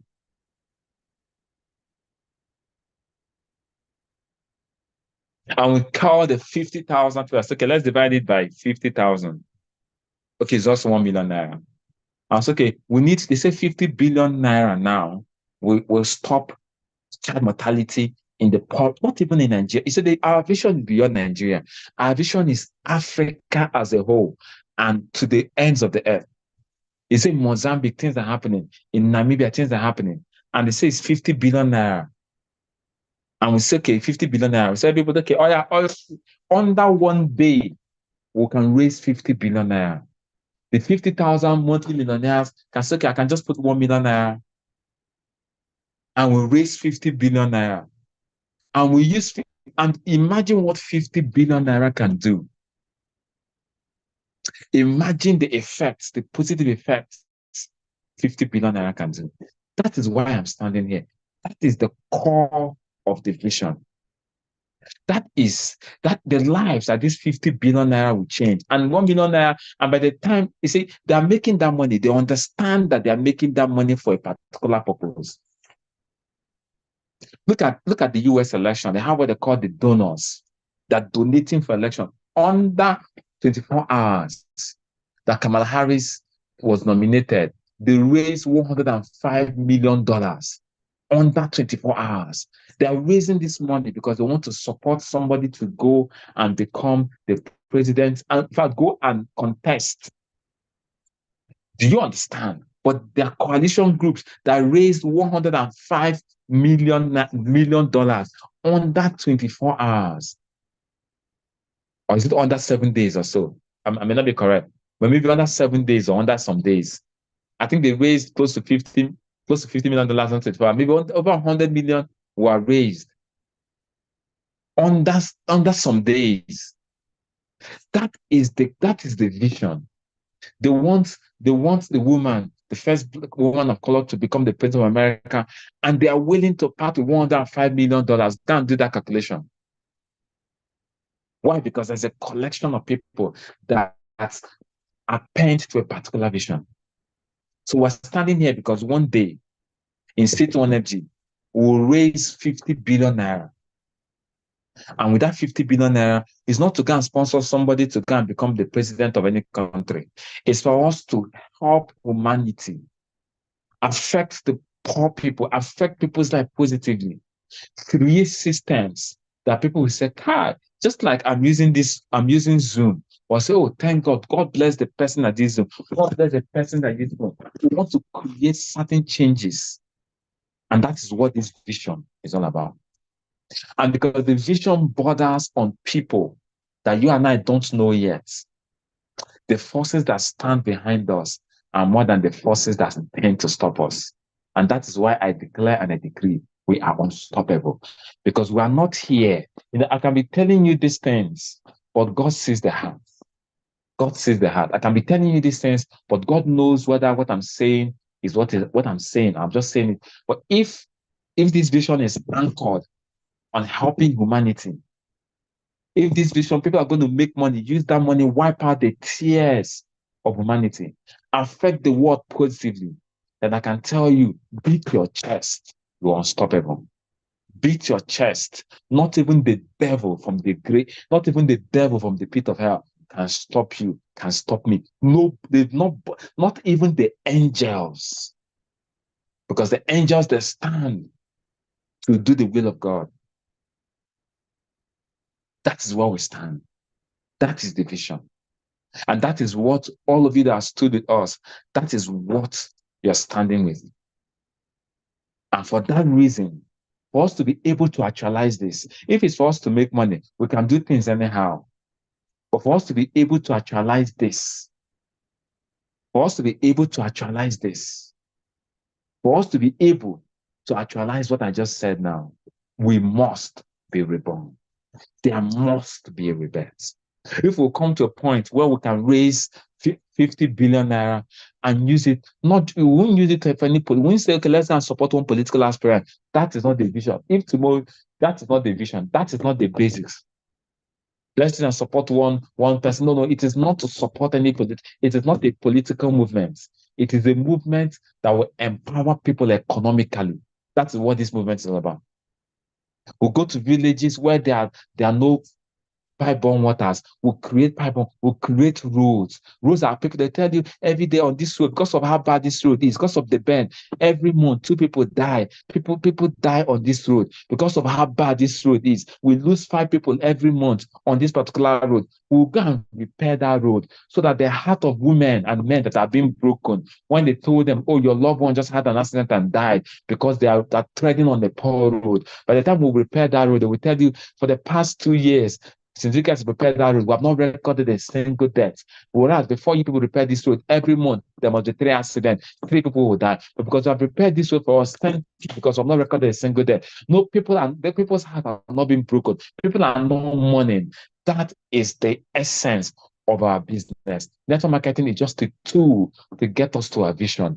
If you are going to be in on this, if you are going to make sure that this thing comes to pass, then there must be a rebirth. There must be a rebirth. There must, of necessity, be a rebirth. I pledge my life to this vision. I stand with this vision.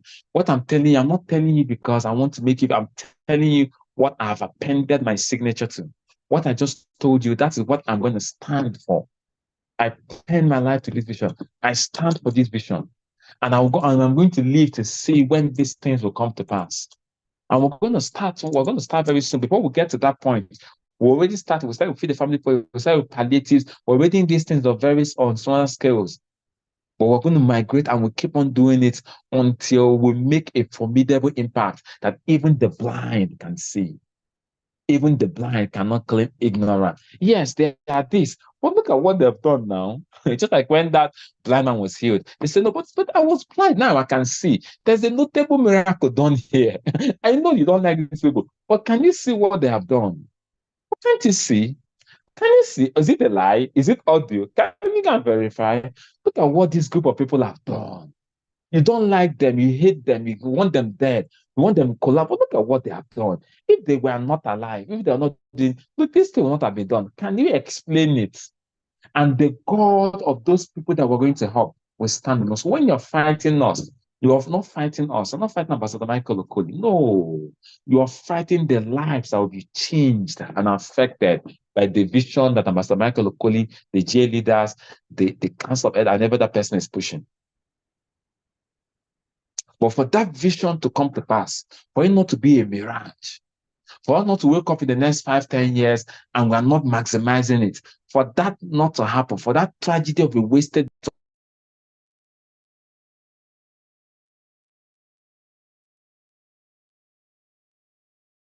things going on. May God forgive that person. Somebody in this meeting is doing call. Why this meeting is going on? May God forgive that person. That's all I can say. May that person be forgiven. You're calling me, you're calling WhatsApp call while a meeting like this is going on. I just hope it's a phone and mistakenly dialed. There must be a rebirth. Ladies and gentlemen, welcome to the rebirth. Welcome to the rebirth. Time is not on my side. I have barely 20 minutes. I'm going to use the next 20 minutes and talk about the rebirth.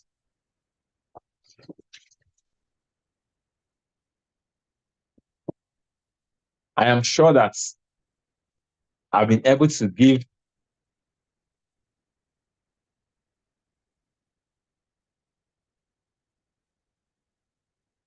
I'm able to give a proper foundation of this business so that for those that stand with us, this is what it is. And before I go to it, but let me also say something. There is something that's standing with us, and I'm going to tell you guys this. There's something that is standing with us to make sure that this vision comes to pass. So don't be in the way of this vision. Because one of the covenants I said, I will bless them that bless you, and I will curse them that curse you. So people that align themselves to attack this vision, they're already under a curse. If you're going around talking, and I'm saying it clearly, on the 31st of December, we had an all-night midnight prayer. Both Muslims and Christians alike. So if you position yourself to fight this vision, just know that you're under a, we don't need to curse you. We don't need to say anything negative. We don't need to fight. We don't need to fight. The spirits that we are working for, which is the Spirit of God and the angels of God, will take care of our battles.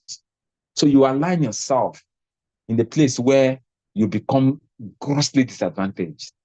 Because I will bless them that bless you, and I will curse anybody that curse. So you cursing that kind of person, you already come under a curse.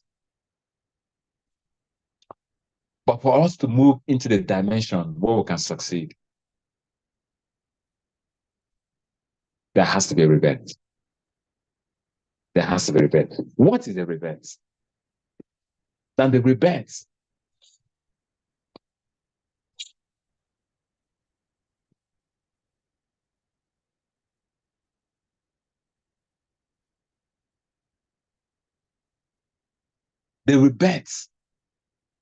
is the ability to start afresh. The rebirth is to be reborn. Why is there a need for rebirth? Because over time, we have been tainted with a lot of civilizations that was not congruent with the foundations that we started with. So as a result, we must bring out a new species that is not tainted with the old civilization. Let me say it this way.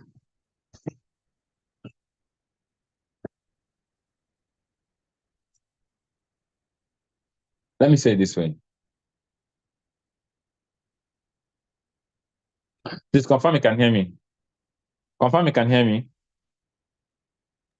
Confirm you can hear me. Confirm you can hear and see me. Yeah, can hear you, God. Can hear you. Okay. Let me say it this way. And I just hope that we have understanding. I want to bring it up from my soul so that you can have understanding. For every vision to be actualized, there are a group of people that can actualize it. Listen to me very carefully. For every vision to be actualized, there are a group of people that can actualize it. And those group of people must have certain qualities.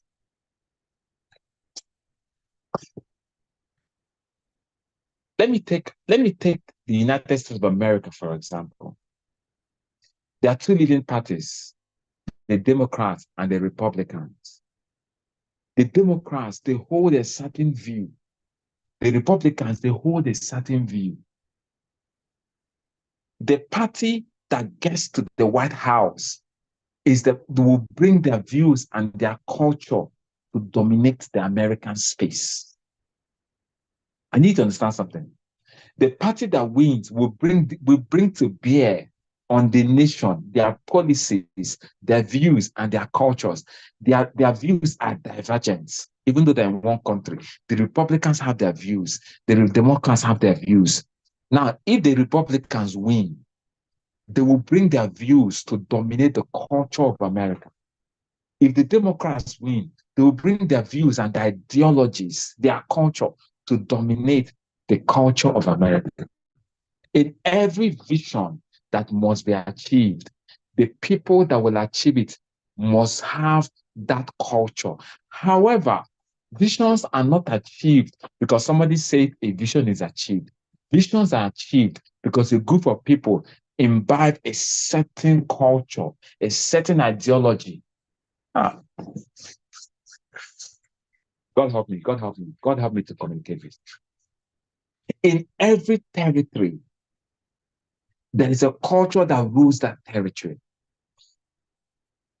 When you go to North Korea, there's a government that rules North Korea. North Korea is ruled by the ideologies, by the ideology and the cultures and the attitude and the behavioral systems of the people in power. They dictate the pace of North Korea. When you go to South Korea, it's a different ball game. The thing we don't understand is for vision to be actualized, a body of people must emerge with certain culture, certain DNA that can enforce that vision to come to bear.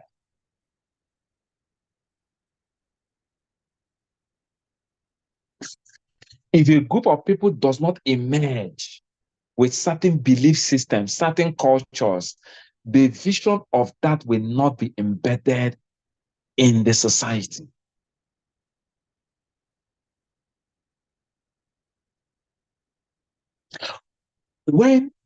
If you come to an area where maybe they believe in same-sex marriage or LGBTQ, if you come to a country that is dominated like that, what happens is those things did not just come to be.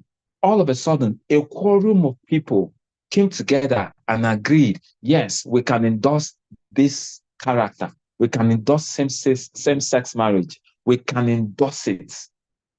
Listen to me. Before laws are enacted in the physical, even in the spiritual realm, a quorum of people that agree with those laws must be formed. That's what I'm trying to say. A quorum of people that agree, yes, abortion is okay, abortion is not okay, which either way, same-sex marriage is okay, same-sex marriage is not okay, identity agenda is okay. Somebody does not just come and say, okay, this is what I want. No, it doesn't work that way. A civilization must be bettered that embodies that ideology. They must form a quorum before that vision can be instituted and legalized. And in every territory, everybody is doing the bidding of the spirit that's in control of that territory. Now, I'm saying that to explain that for this vision that I explained to come to pass, it's not just by quoting it. It's not just by saying it. It's not by saying, no, no, no, no. A body of people must be born that carry the DNA, that carry the culture, that carry the behavioral pattern, that carry the attitude, the mindset attitude, and the ideology that could birth this vision. We must form a quorum. We must be many in order to come to a point where we can successfully implement this vision. Take Rotary Club, for example. Among their different vicinities, there are people that imbibe their 4 cardinal cultures. They can recite it off head. That is what they believe in. That thing brings them together, and they've imbibed it. For us to fulfill this vision, it's not enough to quote it, not enough to say it. We must be reborn with the attitude that can enable us to fulfill this vision. Otherwise, we only make money and we'll go. And the process of giving birth to a new generation is what the rebirth is all about. If somebody is going to be rebirthed again, and when they're going to be rebirthed, there's so many attitudes they are going to imbibe. And by imbibing that attitude, we begin to form a quorum. We're going to form a quorum with those same attitudes. So anytime you see somebody, yeah, that's the diamond, that's the diamond, that's the diamond. And that is why when you see people that went to the same school, oh, you went to Unilag, hey, or went to UNN, oh, call them the lioness, or went to the foot twice, the foot ties, they this, they call themselves that because there is a system that has cultured them to be together. So being reborn means we must be reborn, not physically reborn, not spiritually reborn, but we must be reborn in certain minds, certain attitudes, that everybody in C21FG will sing the same songs, say the same message, have the same behavioral pattern. In that behavioral pattern, that is the only way we can form a quorum to achieve the vision of C21FG. If we don't be reborn, we will miss it. Not everybody might join us in this rebirth process, but we just need a quorum. We need a quorum that will say, this is what we stand for. These are the attitudes. These are the behavioral patterns. And then the first thing I'm going to tell you, in fact, I think I wrote it down. I wrote it down so that I don't mix it up. The first I'm going to tell you about this reborn, the rebirth, is everybody listening to the sound of my voice. For us to achieve our vision and our purpose, we must change the way we do our business. We must change the way we live our lives to embrace these new values. And I'm going to read it. I'm going to talk about it very briefly. And it's something that we keep talking about. And over time, we're going to imbibe this thing so that when you see somebody and the person speaks and the person acts, you say, yes, this is the diamond. You're a member of C21FG. This is a diamond. This person is a diamond. Now, this rebirth, time will fail me because I'm already run out of time. But it was imperative that I take us back to the foundation. In this rebirth, we're going to give birth after this speech, after this address. We're going to give birth to a new set of people. That this is how we're going to run this business. The first set of people we're going to give birth to. Now, let me put it this way.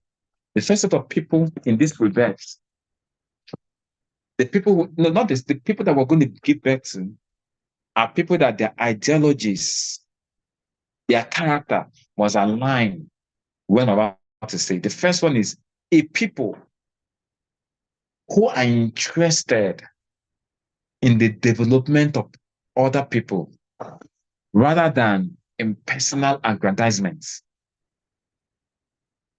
Let me explain. When I took you guys down to how we started, we are people that were interested in the success and development of other people. So what is the rebirth? You must consciously, this is the conscious effort now, make up your mind from today onwards. You won't run this business because you want to make money. You're going to make money. And mark my words, the business is centered around success and making money. So there's no way you not make money. But the core culture is going to be in the development and building of other people. Human beings are selfish by nature. The average human being is selfish. The average human being thinks about himself. But the group is going to emerge. And these are the things that's going to run us. That the first thing that comes to your mind is not how much money I'm making from this person, but how can I help this person develop? It's going to affect how we run the business. It's going to affect drastically how we run the business. You know, the way we run the business before, maybe somebody just come, your goal is to just sign up somebody, just collect the money. No, that's not the new species that is going to take over. The new species that's going to take over and accomplish the vision are people that when you see people, your primary motive is not how can I encash and how can I make money? Your primary motive is how can I help this person become better? How can I help this person succeed? How can I develop this person? And that is why going forward, running our business, when people make payments for our products, you are not going to be in a hurry to register them. Time is not on my side. So I need to rush. You're not going to be in a hurry to register them going forward. They must fill what is called a payment consent form. Please, Amsaronke, please help us project it when I ask you to. Please, so I can project it. I know the J leaders that can have laptop project the payment consent form. What it means is the new set of people, once you run presentation, no, hey, you sign. No. Once people sign up, they must understand the business that we do. They must understand the business that we do before their money is collected.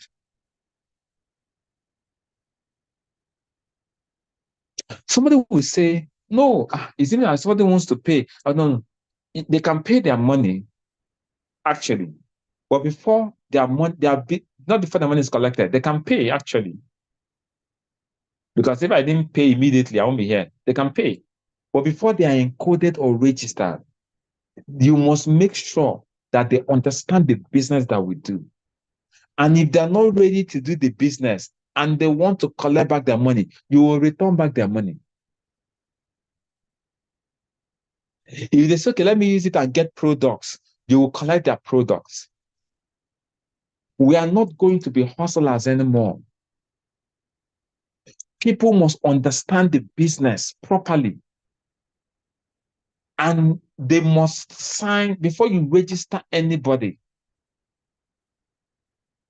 they must sign the payment consent form. I might give like till maybe 1st of August, because we need to bring out the payment option. We need to print it out and all that. For 1st of August, they must read the payment consent form and they must be sure they've understood what they're going into before you register them. If they say, no, I'm not too sure, I'm not sure I can do this, you tell them your money is here. Should I return back your money? In fact, if you're not ready to sign this form, we can return back your money, because our goal is not after your money. Our goal is to say how we can help you make extra source of income. If you feel our goals not aligned, sorry, we can take your money. We can take your money back. It's okay, it's fine. That is the rebirth. Someone say, that means we'll not make money. You're wrong, but because let me shock you. You might think that, yeah, by the time you collect people's money, and all that. No. You see, by the time you start doing this, if you recruit 100 people, if you recruit 10 people, 7 will stand with you. The business will have a high attrition level. You recruit 10 people, only 1 is standing after 2-3 months. You think you're making money. No, you're not duplicating. You're not duplicating. Yes, it's a fast pace. Yes, you're encoding. Yes, you think at the end of the day, if you go around and check, it's the beginning of this year, how many people have you recruited? How many people are standing? How many people are even doing something? Yeah, because they rushed in and they rushed out. But in this new rebirth process, before people come, they will understand. Time will fail me to explain our business. And I'm going to take it upon myself to explain this business. This business is the most beautiful business on earth. If people understand this business that we do, they will do it. It's one of the most beautiful, if not the most beautiful business on earth. If people understand this business, they will sign up and they will do it. The challenge is that people don't understand the business. They don't understand the business properly, and they sign up and they have false expectation. But in the rebirth, like I've said, we are going to make sure that people understand the business before they are registered. Yeah, they can make their payment, but before they are registered, they must understand, okay, this is what the business is. If you don't refer people, you will not be paid. It's a connecting business. We're going to be here to help you and to support you. And there are limits to what we can do and what we can also do. These are what it is. They must understand. If they feel, I'm not sure this is what I can do, honorably tell them, please, you can have your money back. Just sign the refund form. Let's be sure that there's a refund form they will need to sign. They will sign the refund form. I've collected my money back. And they're okay. If they want to use it and purchase health products, they can purchase health products. People's personal interest must be paramount. That is the culture. That is the new DNA. That is the rebirth. But ambassador, we did not drive business. We did not slow business down. We did not make people not make money. Temporarily, it might appear to slow business down, but when your business takes off, it doesn't come down. Temporarily, it may appear to slow things down, but the rate of attrition will be slowly reduced. And even when people quit the business, they will know that they quit because they couldn't do what was necessary. And they won't go about telling other people it's a scam. No. They won't encourage other people. If you can do it, do it. Yes, I couldn't do it because I'll still come back. Most of the people who quit when we started the business, that was how we took it. Most people that even quit this, let me go and come back. They don't quit because they did not understand the business. They quit because I may not be able to do this right now. Maybe right now my wife is pregnant, or my husband is this, or I'm pregnant. Okay, let me just give birth and I'll come back and I'll do the business. They are loyal. They are there.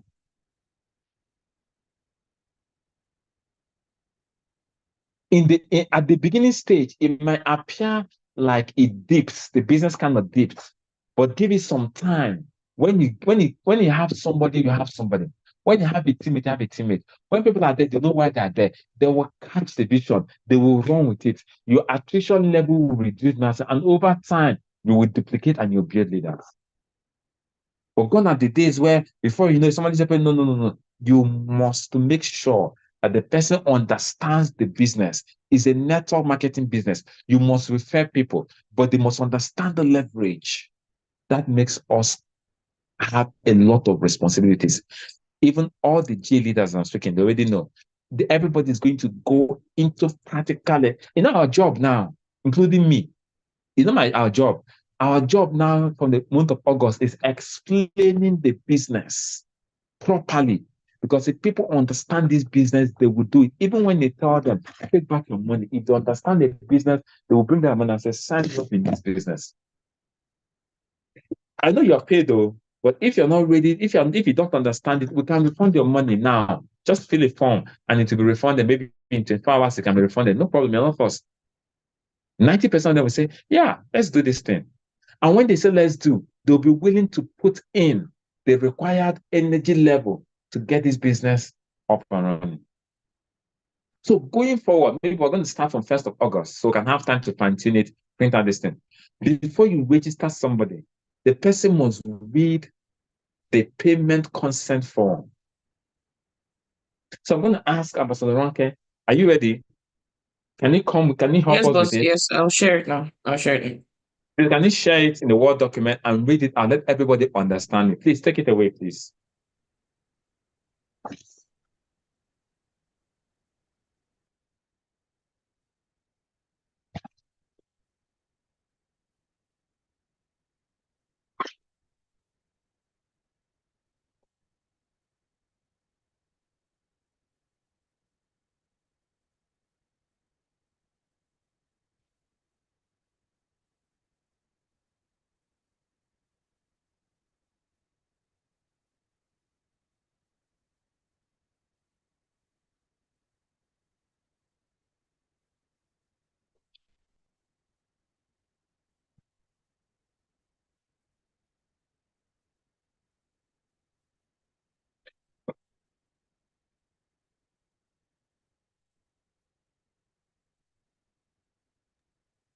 Okay. So yeah, make it personal. Okay, boss, should I go ahead?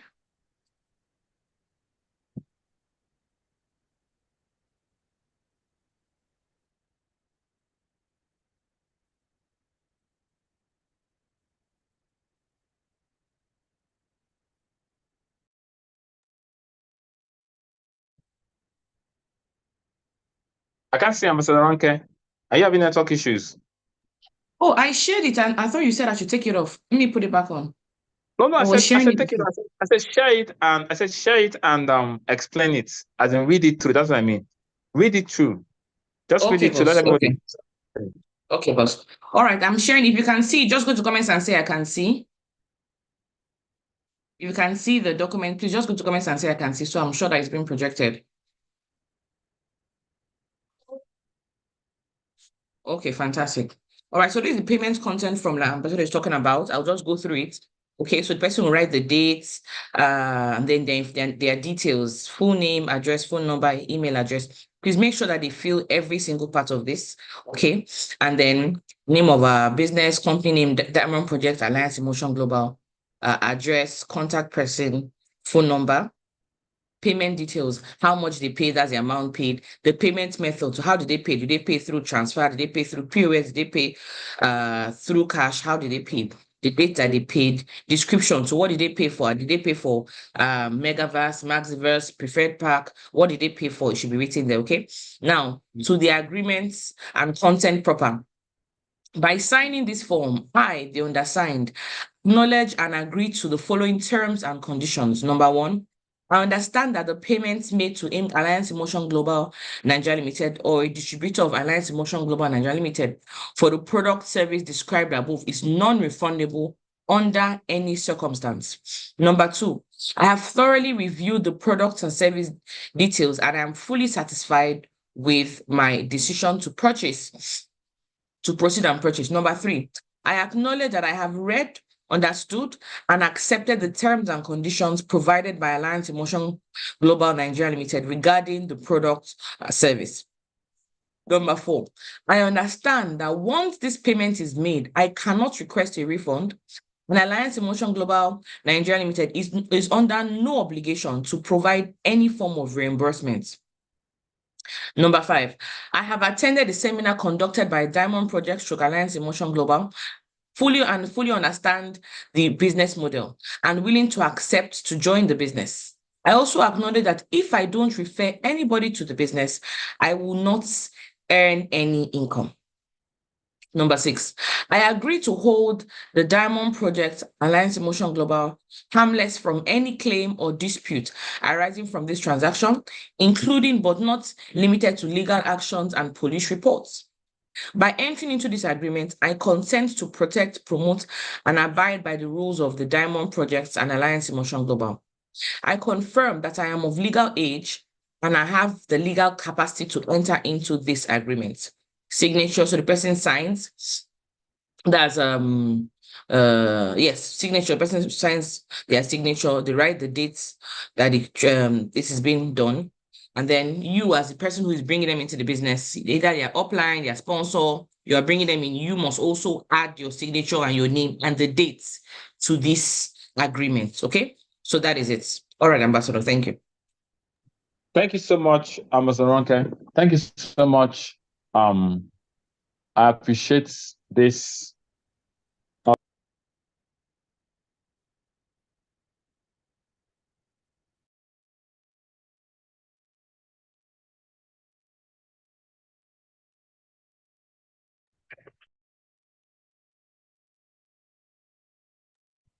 Thank you so much for this, and we're going to bring out the distance so that everybody will see it. Now, I'm sure we had it clearly.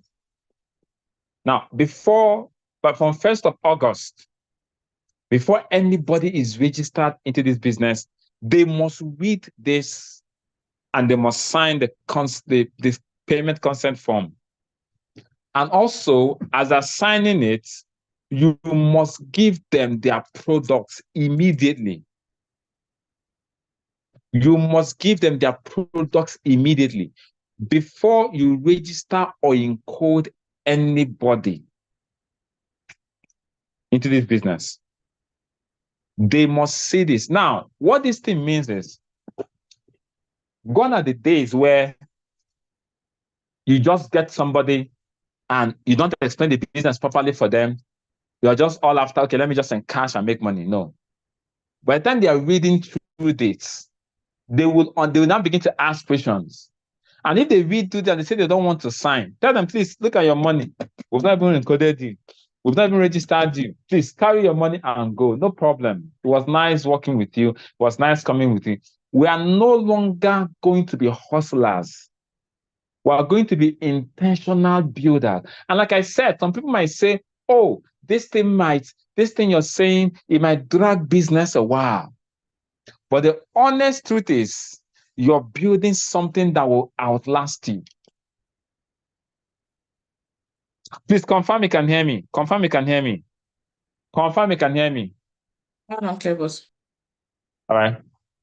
So the first Rebirth is, now what it also means is, you don't just get people to, because before people are registered and encoded, and also across the GA leaders, a template is also coming for the encoding, the payment clearance and all that very shortly. But the GA leaders will pass down the template. It's already happening in some groups. It's not happening in some groups. But before somebody can be encoded, the person must understand this is what it is. If the person is not ready, please let the person have their money back. And by the time you give back the person his money back, the person will know that you're doing him or her a favor. And the person goes out and starts saying negative things about the business, the judgment of God will fall upon the person. But it is your duty, it is our duty right now to make sure that people understanding our business and doing well is more of a priority. We have a lot of cases that people come, you just sign up people, you abandon them, you don't do them, all those kind of things are going to drastically reduce and be utterly eliminated. That is the Rebirth. That is the Rebirth. I'm also going to use the opportunity to talk about the Ultra H2. All right. The good news is, as I speak with you, for a while, we stopped we could not sell the Ultraverse because it was not available. For a while, people that paid for the Ultraverse, they were not able to collect it. But as I'm talking to you, as of today, over 95% of the reorders have been fulfilled. About 95%. So anybody going forward, there will be no products on back. If there are no products, no purchase. If there's no products, no purchase. Nothing like you paid for product on back order. No, there's no back order. The Ultra H2 bottle, as I speak to you as of today, 95% has been fulfilled. It's meaning less than 5%. Less than 5%. More than 95% have been fulfilled. It's meaning less than 5%. And that 5%, the estimated time of arrival is on the 3rd or 4th of August. So by the end of the first week of August, all things being equal, if there are no flight scheduling, we had a lot of flights that were being delayed because of the Microsoft outage. If there are no flight delays or whatever, by the end of first week of August, all the people that paid for the Ultra H2 bottle, all of them would have received all their bottles, all things being equal, by the end of first week of August. And going forward, if no product is available, there is no back order. Gone are the days we'll do back order. It's no longer going to happen. Now, after all the back orders are fulfilled, we can now begin to do the Ultra H2. But listen to me very carefully. Listen to me very carefully. We all know the damage the Ultra H2 did to our business. We can all attest, the leaders there can all attest to the damage that the Ultra H2 did. I promoted it, we promoted it. By the end of the day, it caused a lot of damage in our business. And most of us are just recovered. Some of us are recovering from the damage. It turned us to hustlers instead of builders. People are no longer, you see, we were supposed to have Enfanizo October 22nd to 25th. But because of the entrance of the Ultra H2 bottle and the Ultra H2 bottle, a lot of people abandoned building and they were hustling in the streets. So everybody turned to a medical practitioner. Everybody turned to promoting the Ultra H2 bottle. As a result, we neglected the foundation of our business, which is training and human development. Because the Ultra H2 came with income, a lot of income, people neglected it, and nobody was building Kingsmen again. People are not building emerging cell leaders again. We finished immersion in June. By now, we should have a lot of emerging cell leaders preparing for Enfanizo by October. But all of a sudden, the wave of the Ultra H2 bottle came and swept everybody. Everybody was selling bottle because of the income. And we lost focus and sight of the real business. As a result of that wave of Ultra H2 bottle, people are now coming back to actually properly do the business and begin to raise Kingsmen, raise emerging cell leaders, raise cell leaders. People are now gradually returning. Before, people were just in the market, in the streets, running around, helter-skelter. Everybody became a doctor. Everybody became a medical practitioner. Everybody started selling medical equipment. Everybody. And it affected the core foundation of our business. As God will have it, AIM Global themselves came and now stopped it on their own. As God will have it, God saw how we're derailing. Because maybe left for me, even though I saw it, I was like, okay, let's see. But God used them to truncate the campaign. God just used them to truncate the campaign. God used them to truncate the campaign. And now we're trying to rebuild ourselves. So as a result, after the fulfillment of the Ultra H2, we can now begin to get the Ultra H2. There's an Ultraverse that is available. However, on no account will anybody campaign for Ultra H2 bottle again. If people want to buy it, yes, they can purchase it. But they see the one of doing videos, doing this, it is no longer allowed. We can't campaign the Ultra H2 bottle again. But since it is in the package, if people want it, it's called the Ultraverse. If people want it, they can buy it once we have concluded once they finish supplying the deficit. So people say they want the authorized to verse, we can sell it. The GA leaders will bring out the modality for each nation on how the GA leader has a responsibility to bring out the modality on how to coordinate the sale of the ultra verse. Now, because it's part of the product of the company, we cannot but sell it. But you see all those ones who do video, we campaign, we do this, we put on our status, it is no longer allowed. It is no longer allowed. It is no longer allowed. No. Maybe only medical doctors may be allowed, according to the GA leader of the nation. We'll look at it very critically. So once the ultra bottle comes along by the first week of August, we can begin to start. Some people that have already, indicated interest. Some of the teammates I want to buy, that want to use, yes, they can buy. Teammates can buy. If you have sick people that want to use it, they can get it. We can do all of that under the supervision of the GA leader. But on no account, we're not going to start promoting, doing videos, doing all those kind of things. It's not necessary anymore.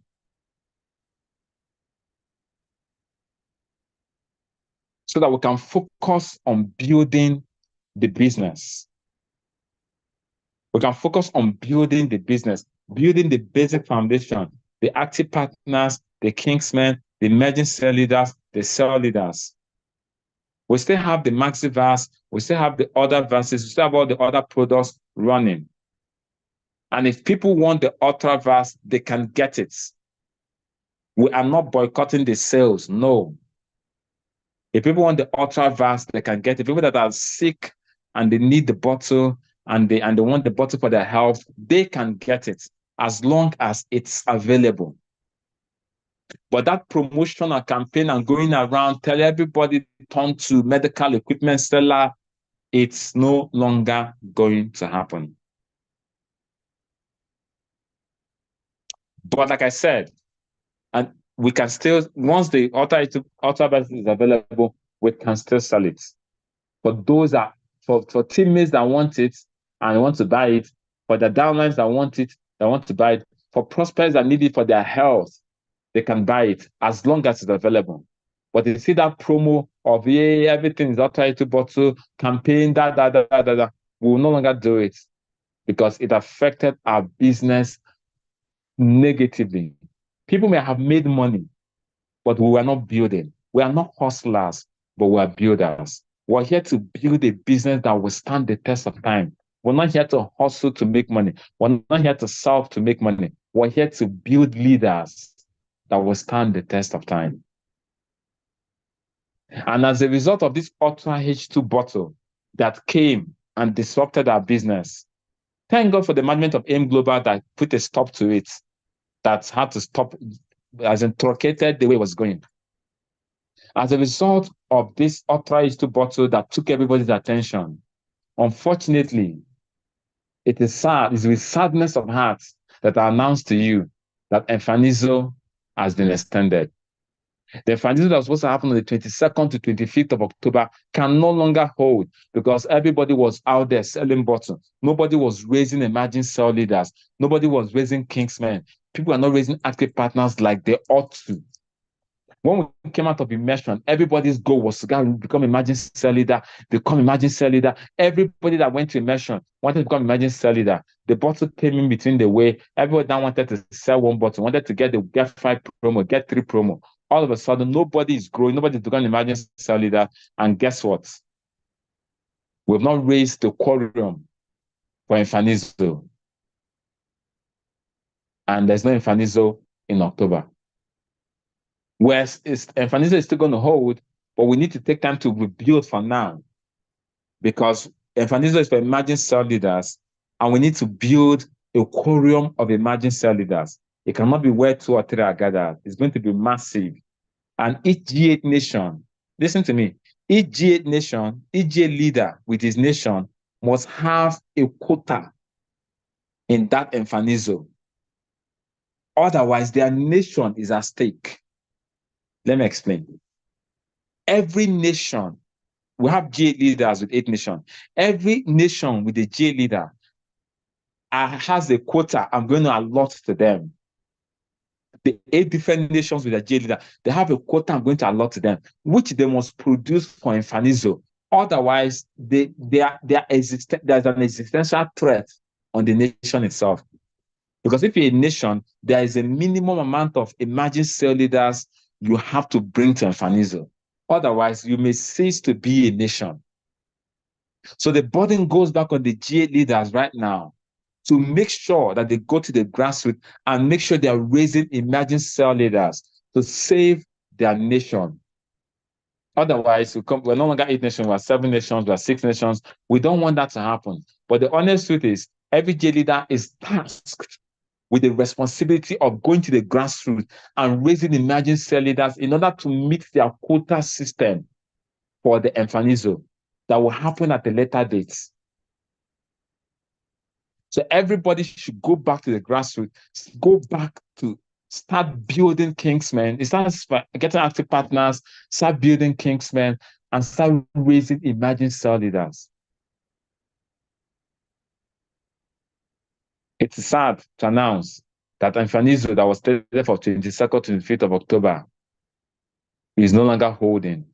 Why? Because there is a deficit in the quorum of emerging cell leaders as at now, which is 3 months to the time.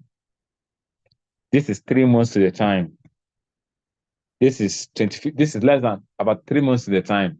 And the number of emerging cell leaders who have raised has not met the criteria. So sadly, I'm going to take the blame for this. Actually, I'm going to take the blame for it. Everybody's taking the blame for it because we lost our way. Everybody was on way, and even to get people. If you check your encodings, if you check your productivity level, you discover that you're now trying to even get people to even run the business if it's not authorized to bottom. We won't make that mistake again. We're learning, we're growing, and we're becoming stronger and better from this.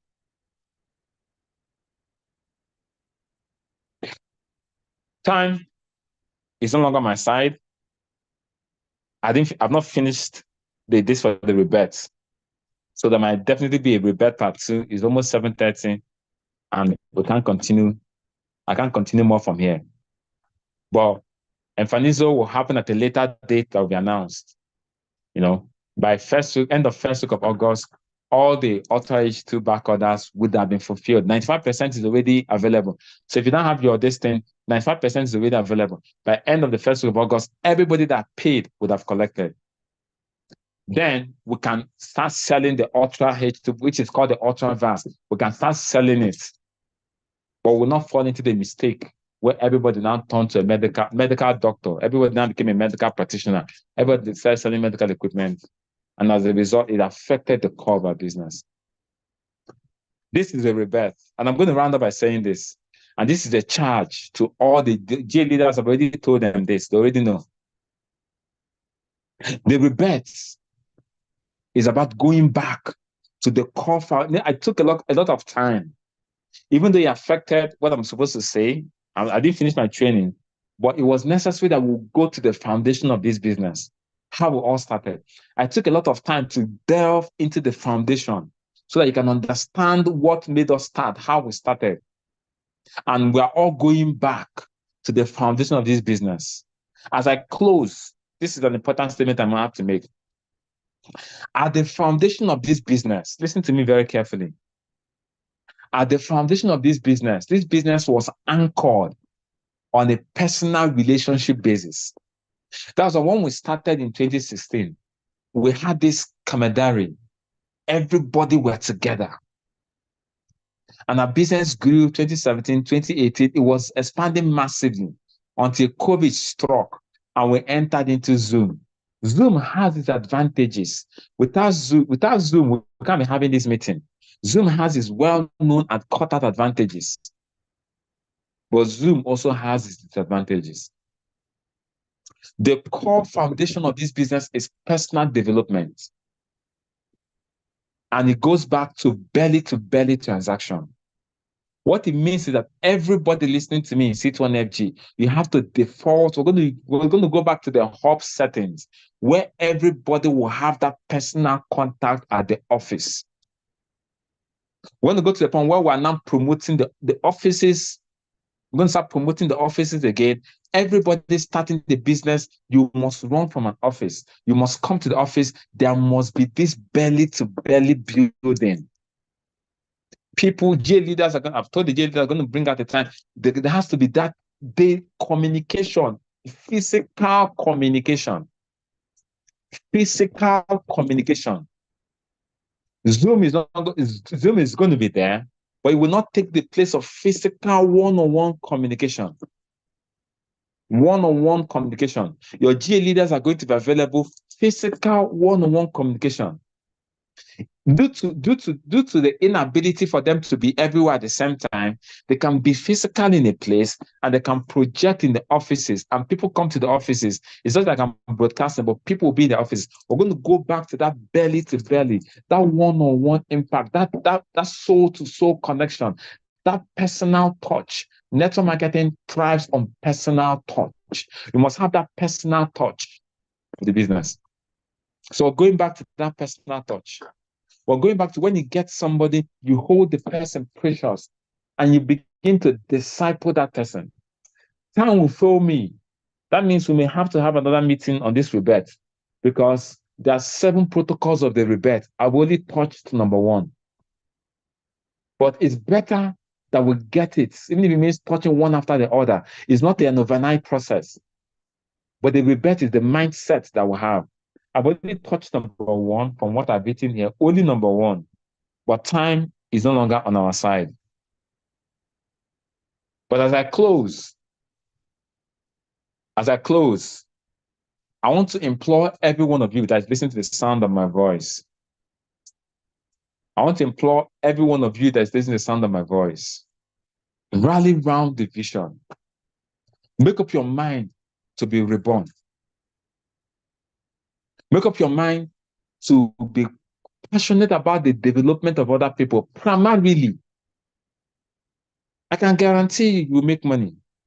We all know the provider, seek ye first the kingdom of his righteousness. Every other thing will be added unto you. Every money will be added unto you. And I'm going to close by saying this. You see, most of the time, like I told you guys, when I started this, my goal was to make extra 200,000 naira a month to assist, to help me with my rent. But today, God has blessed me. God has blessed the business. If me, and God blessed it because of the foundational ways. What I'm telling you now was how I grew my business. Sacrifice, selflessness, being empathetic, being about other people. That is how I grew my business. That's how I became what I am today. Being concerned about other people, making sacrifices for the team, being pushed for the personal development of other people. And if a broke banker like me can come to a point where I'm at this level of success, then there is hope for anybody listening to me, provided you follow the Rebirth. And the Rebirth, you see, this Rebirth, even though I wanted it to be all today, but it's going to be strong. I'm going to be having several meetings talking about this Rebirth. So I can take you to the core foundation that made me successful, made me build one of the largest network marketing teams in the world, not just Africa. I dare to say that by the special grace of God. But these are the foundational things. And I'm going to round up by saying this so that you will not say nobody told you. I came to understand that as my career in network marketing progressed, I understood that it is foolishness. Listen to me. That some people listening to me now, they say, I beg, let me just, all my own is just about to make money, But listen to me. He that has an ear, let him hear. It is outright foolishness to dabble into this business selfishly. All you know is that let me just make all these things that I've been telling us. I beg. I'll just go and be doing my own business. I beg. This one that I've been telling us, I'll just do my own business. This one, now let me tell you. It is foolishness to amass wealth and make wealth the end point. Listen to me very carefully. Listen to me very carefully. It is foolishness to make money the end point of what you're pursuing.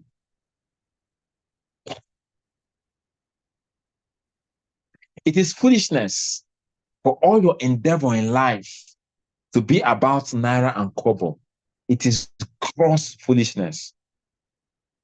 The Holy Book said I was a rich, foolish man, the rich fool. He said, oh, I have my bank. I have enough money. Now let my soul relax, eat, and rejoice. I have plenty. He checked his bank account. There are millions there. He checked his real estate portfolio. He has houses in New York, he has houses in London, he has houses in Nigeria. He checked, he has money, he has real estate, he has investment, he has fixed deposit. He said, let me relax. Oh, my soul, be at ease. Enjoy. You're financially free. You have made the money. You're financially free. Money is no longer your problem. You have cars. Your family is okay. Your life is okay. You have everything is okay. Relax. God told him, you fool. Tonight, your life will be demanded of you. Let me see who will enjoy those riches. Be careful for yourself. It is foolishness, ladies and gentlemen, to tie your whole life pursuit to financial gain. I am telling you, it is foolishness. It is fool. They will call him. He said, "You fool! You think you have settled? Now I have at least 8 accounts flushing. I have at least 7 accounts. I'm making at least every day. I'm making money on my DTC. All I just do is I'm in cash. I'll just go to the Bahamas and just relax. I go there to relax, and that is all you're living for. That is the whole thing. That's the whole essence of your life. Oh, you now have money. Oh, my soul, relax, enjoy. You can never be poor. Your generation can never be poor. You have made it in life. God, don't do it for me. God said, you rich fool, tonight your soul will be demanded for you. Because you don't know that you did not come to the earth for yourself. You are not born on the, if you are born on earth for yourself, come to heaven when you don't need food. You are not born for yourself. You're not born to just make money. That's why people say, how much money are you making now? I'm not even making money. Come and do this other thing that will give you more money. Come and do this other thing that will give you more money. You see people that are in a rat race, chasing money left, right, and center. Okay, this one will give us money. Let's do this one. This one will give us money. Let's do this one. I beg, leave what I'm talking. I beg, I want to make my money. I beg, and cash and code and cash. That is all they see. It is foolishness to live your life like that. You see, you have the privilege for me to tell you this, rather than you live your life only to discover what I'm telling you now. He that has an ear, let it. You don't need to get to 40, 50 years old, 60 years old, 40 years old, and come to the point you don't realize what I'm telling you now. It is foolishness to anchor your life based on material resources, because a man's life is not judged by the amount of things that he has. No, that is not the quality of your life, because that your life can be demanded in one day. That your life can be demanded in one day. It is wisdom to anchor your life on impacting other people, on something beyond you, and those monies will come. Seek ye first his kingdom, seek ye first righteousness. All these things that the Gentiles seek will be added unto you. It is wise, it is wisdom. When God appeared to Solomon and said, ask for something I will give to you, he did not ask for riches. He did not ask for he asked for wisdom to articulate the will of God for his generation. He asked for wisdom to be able to live out the purposes of God. What God has incurred in his heart. God, give me wisdom so that I can align myself and live right in the center of you and do the bidding why you created me. You chose me as a king for a reason. Give me the wisdom to rule your people. What concerns you is what concerns me. That is wisdom. On top of that, he was giving riches, was giving everything. There's no rich king that lived before him. None will live after him. That's where there's him. He had the luxury of life that he was married 1,000 wives. Listen to me. It is foolishness to focus on your life. How much am I going to make? How much am I making? How much am I making? How much am I making? How much will this thing pay me? It is foolishness for your whole life enterprise to be about finances. It is foolishness. And I'm telling you this. But when your life is beyond you, you're still going to make the money. Don't get me wrong. We're going to make the money. You're going to definitely make the money, because if you're succeeding, if you're helping other people to make money, you're going to make money. If your business is to help, the way the business is as you're helping other people, you cannot but make money. But your goal is not on that money. Your goal is on that individual. So sometimes you treat people in our business like this airboard. You treat people like this man. No, treat people like human beings. My goal is to make sure that this person succeeds. That is the rebirth process. And I will shock you. People and money will be looking for you left, right, and center. You come to a point where money will not be a problem. It is foolishness to make finances the whole essence of the existence. It is foolishness. It is foolishness. I'm not making money, but you can see some of your downlines. You can see some people quit this business, and when they come before the court of God will tell them, you, when you quit, were you looking at other people? Did you see the people that looked up to you in this business and you quit because you're looking after yourself alone? Did you see other people that maybe you have connections, you can get another job, you can get contract, you have connections, but did you see the other people that don't have that connection? These are the people that were looking up to you to help them succeed. These are the people that don't have another source of income. This is all they can live on. This is all they can become. Did you see them? Yet you quit because you are thinking of yourself alone?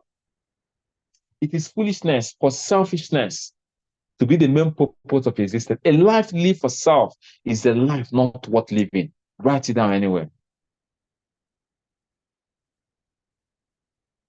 Oh, you rich fool, tonight your life will be demanded from you. Let me see who will eat all those wealth you have amassed for yourselves. Ladies and gentlemen, this is the rebirth. We're going to do this business professionally. Time will fail me to touch on the other articles of the rebirth.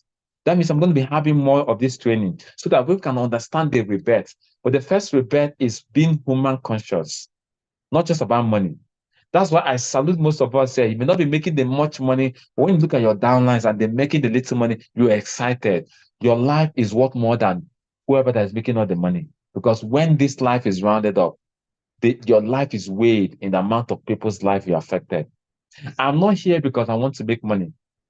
I'm here because I have a duty to serve my generation, to help as many people become successful in network marketing, to raise a group of financially free people who can in turn raise another group of financially free people, so that together we can collectively use our resources collectively and affect the world positively. This is the vision. This is what I stand for. And this is what I will spend the rest of my life doing. On behalf of the GA leaders, on behalf of all the leaders, this is what we stand for. This is what I will stand for. This is, if need be, I will give my life for this purpose. If need be, this is the essence of my existence, and I stand for it. And as many that are willing to stand with me and the GA leaders, as many that are willing to stand with us, together we shall stand. Together we shall rewrite the history of our nation. Together we shall rewrite the history of Africa. And together we shall change our world. That when all is said and done, they'll say, yes, a group of people once lived who put their personal thing aside. And that's what is seeing the GA leaders. Everybody has put their own personal, everybody is the leader in their right, but they have put their personal ego, their personal business aside, and they come together. That's what you see. They come together to pursue this singular vision. I welcome you all to the new C2NFG. I welcome you all to the rebirth. I welcome you all to us going back to the core foundation of this civilization. I welcome you all to the new and rebranded Diamond Project. I welcome you all. God bless the Federal Bank of Nigeria. God bless Alliance Emotion Global. I will not forget to thank our partners, Alliance Emotion Global, Dr. Eduardo Cabatong, Dr. Connie Cabatong, Sir Georgian Gonzalez, and now Olympian, and everybody that has helped to make this business a reality. And I give them, thank God for them. I thank them and I appreciate them. The chairman, Emmanuel Ekwaku, the vice chairman, is Innocent, and every other person, Mamriza, every other person has made this thing a reality. My gratitude goes to all of you. As together, we join our hands together to build a formidable business. God bless you. God bless you all. As I hand over the meeting to Amasaranka Koshamani to close. However, before she comes on to close, I've only touched one of the articles of this Rebirth civilization. So watch out, because I'm going to be touching, there's 7 articles. I'm going to be touching on them from time to time. But I think it's better we take one and assimilate it, because and over those will not have been good for us. God bless you all. I hand over the meeting to Mr. Ranka Kosamani to do us the honors. Thank you. Wow, wow, wow, wow. That was amazing. That was amazing. I almost did not want you to stop talking, boss. Boss is an oracle. Boss is an oracle, and everything. I'm so glad this is being recorded, because when all these things start to happen, when they start coming to pass, when it starts happening, and people are saying, "Wow, they just came from nowhere," the records will show that all these things that have happened, that are going to happen, have already been mentioned by him. Thank you so much, boss. Together we stand. Welcome everybody one more time to the new Sit1FG. Welcome to the Rebirth. Imagine if just 1 point is like this. Imagine when he treats us with this other 6 points. We're so grateful to have you. Thank you so much. God bless you. And we will go forth and raise people. We will go forth and raise people who actually want to help other people. We will take away our focus from just making money, but to help other people make as much money as possible, so we can actualize our vision. Thank you so much, boss, for refocusing us. Thank you so much for teaching us exactly what we need to do here. We are so grateful to you. Okay, everybody, I cannot add to what my mentor has said. God bless you all. I love you all. See you at the top. Looking forward to the next meeting that we are going to have with our founder. Have a lovely day, everybody. God bless you, and bye-bye.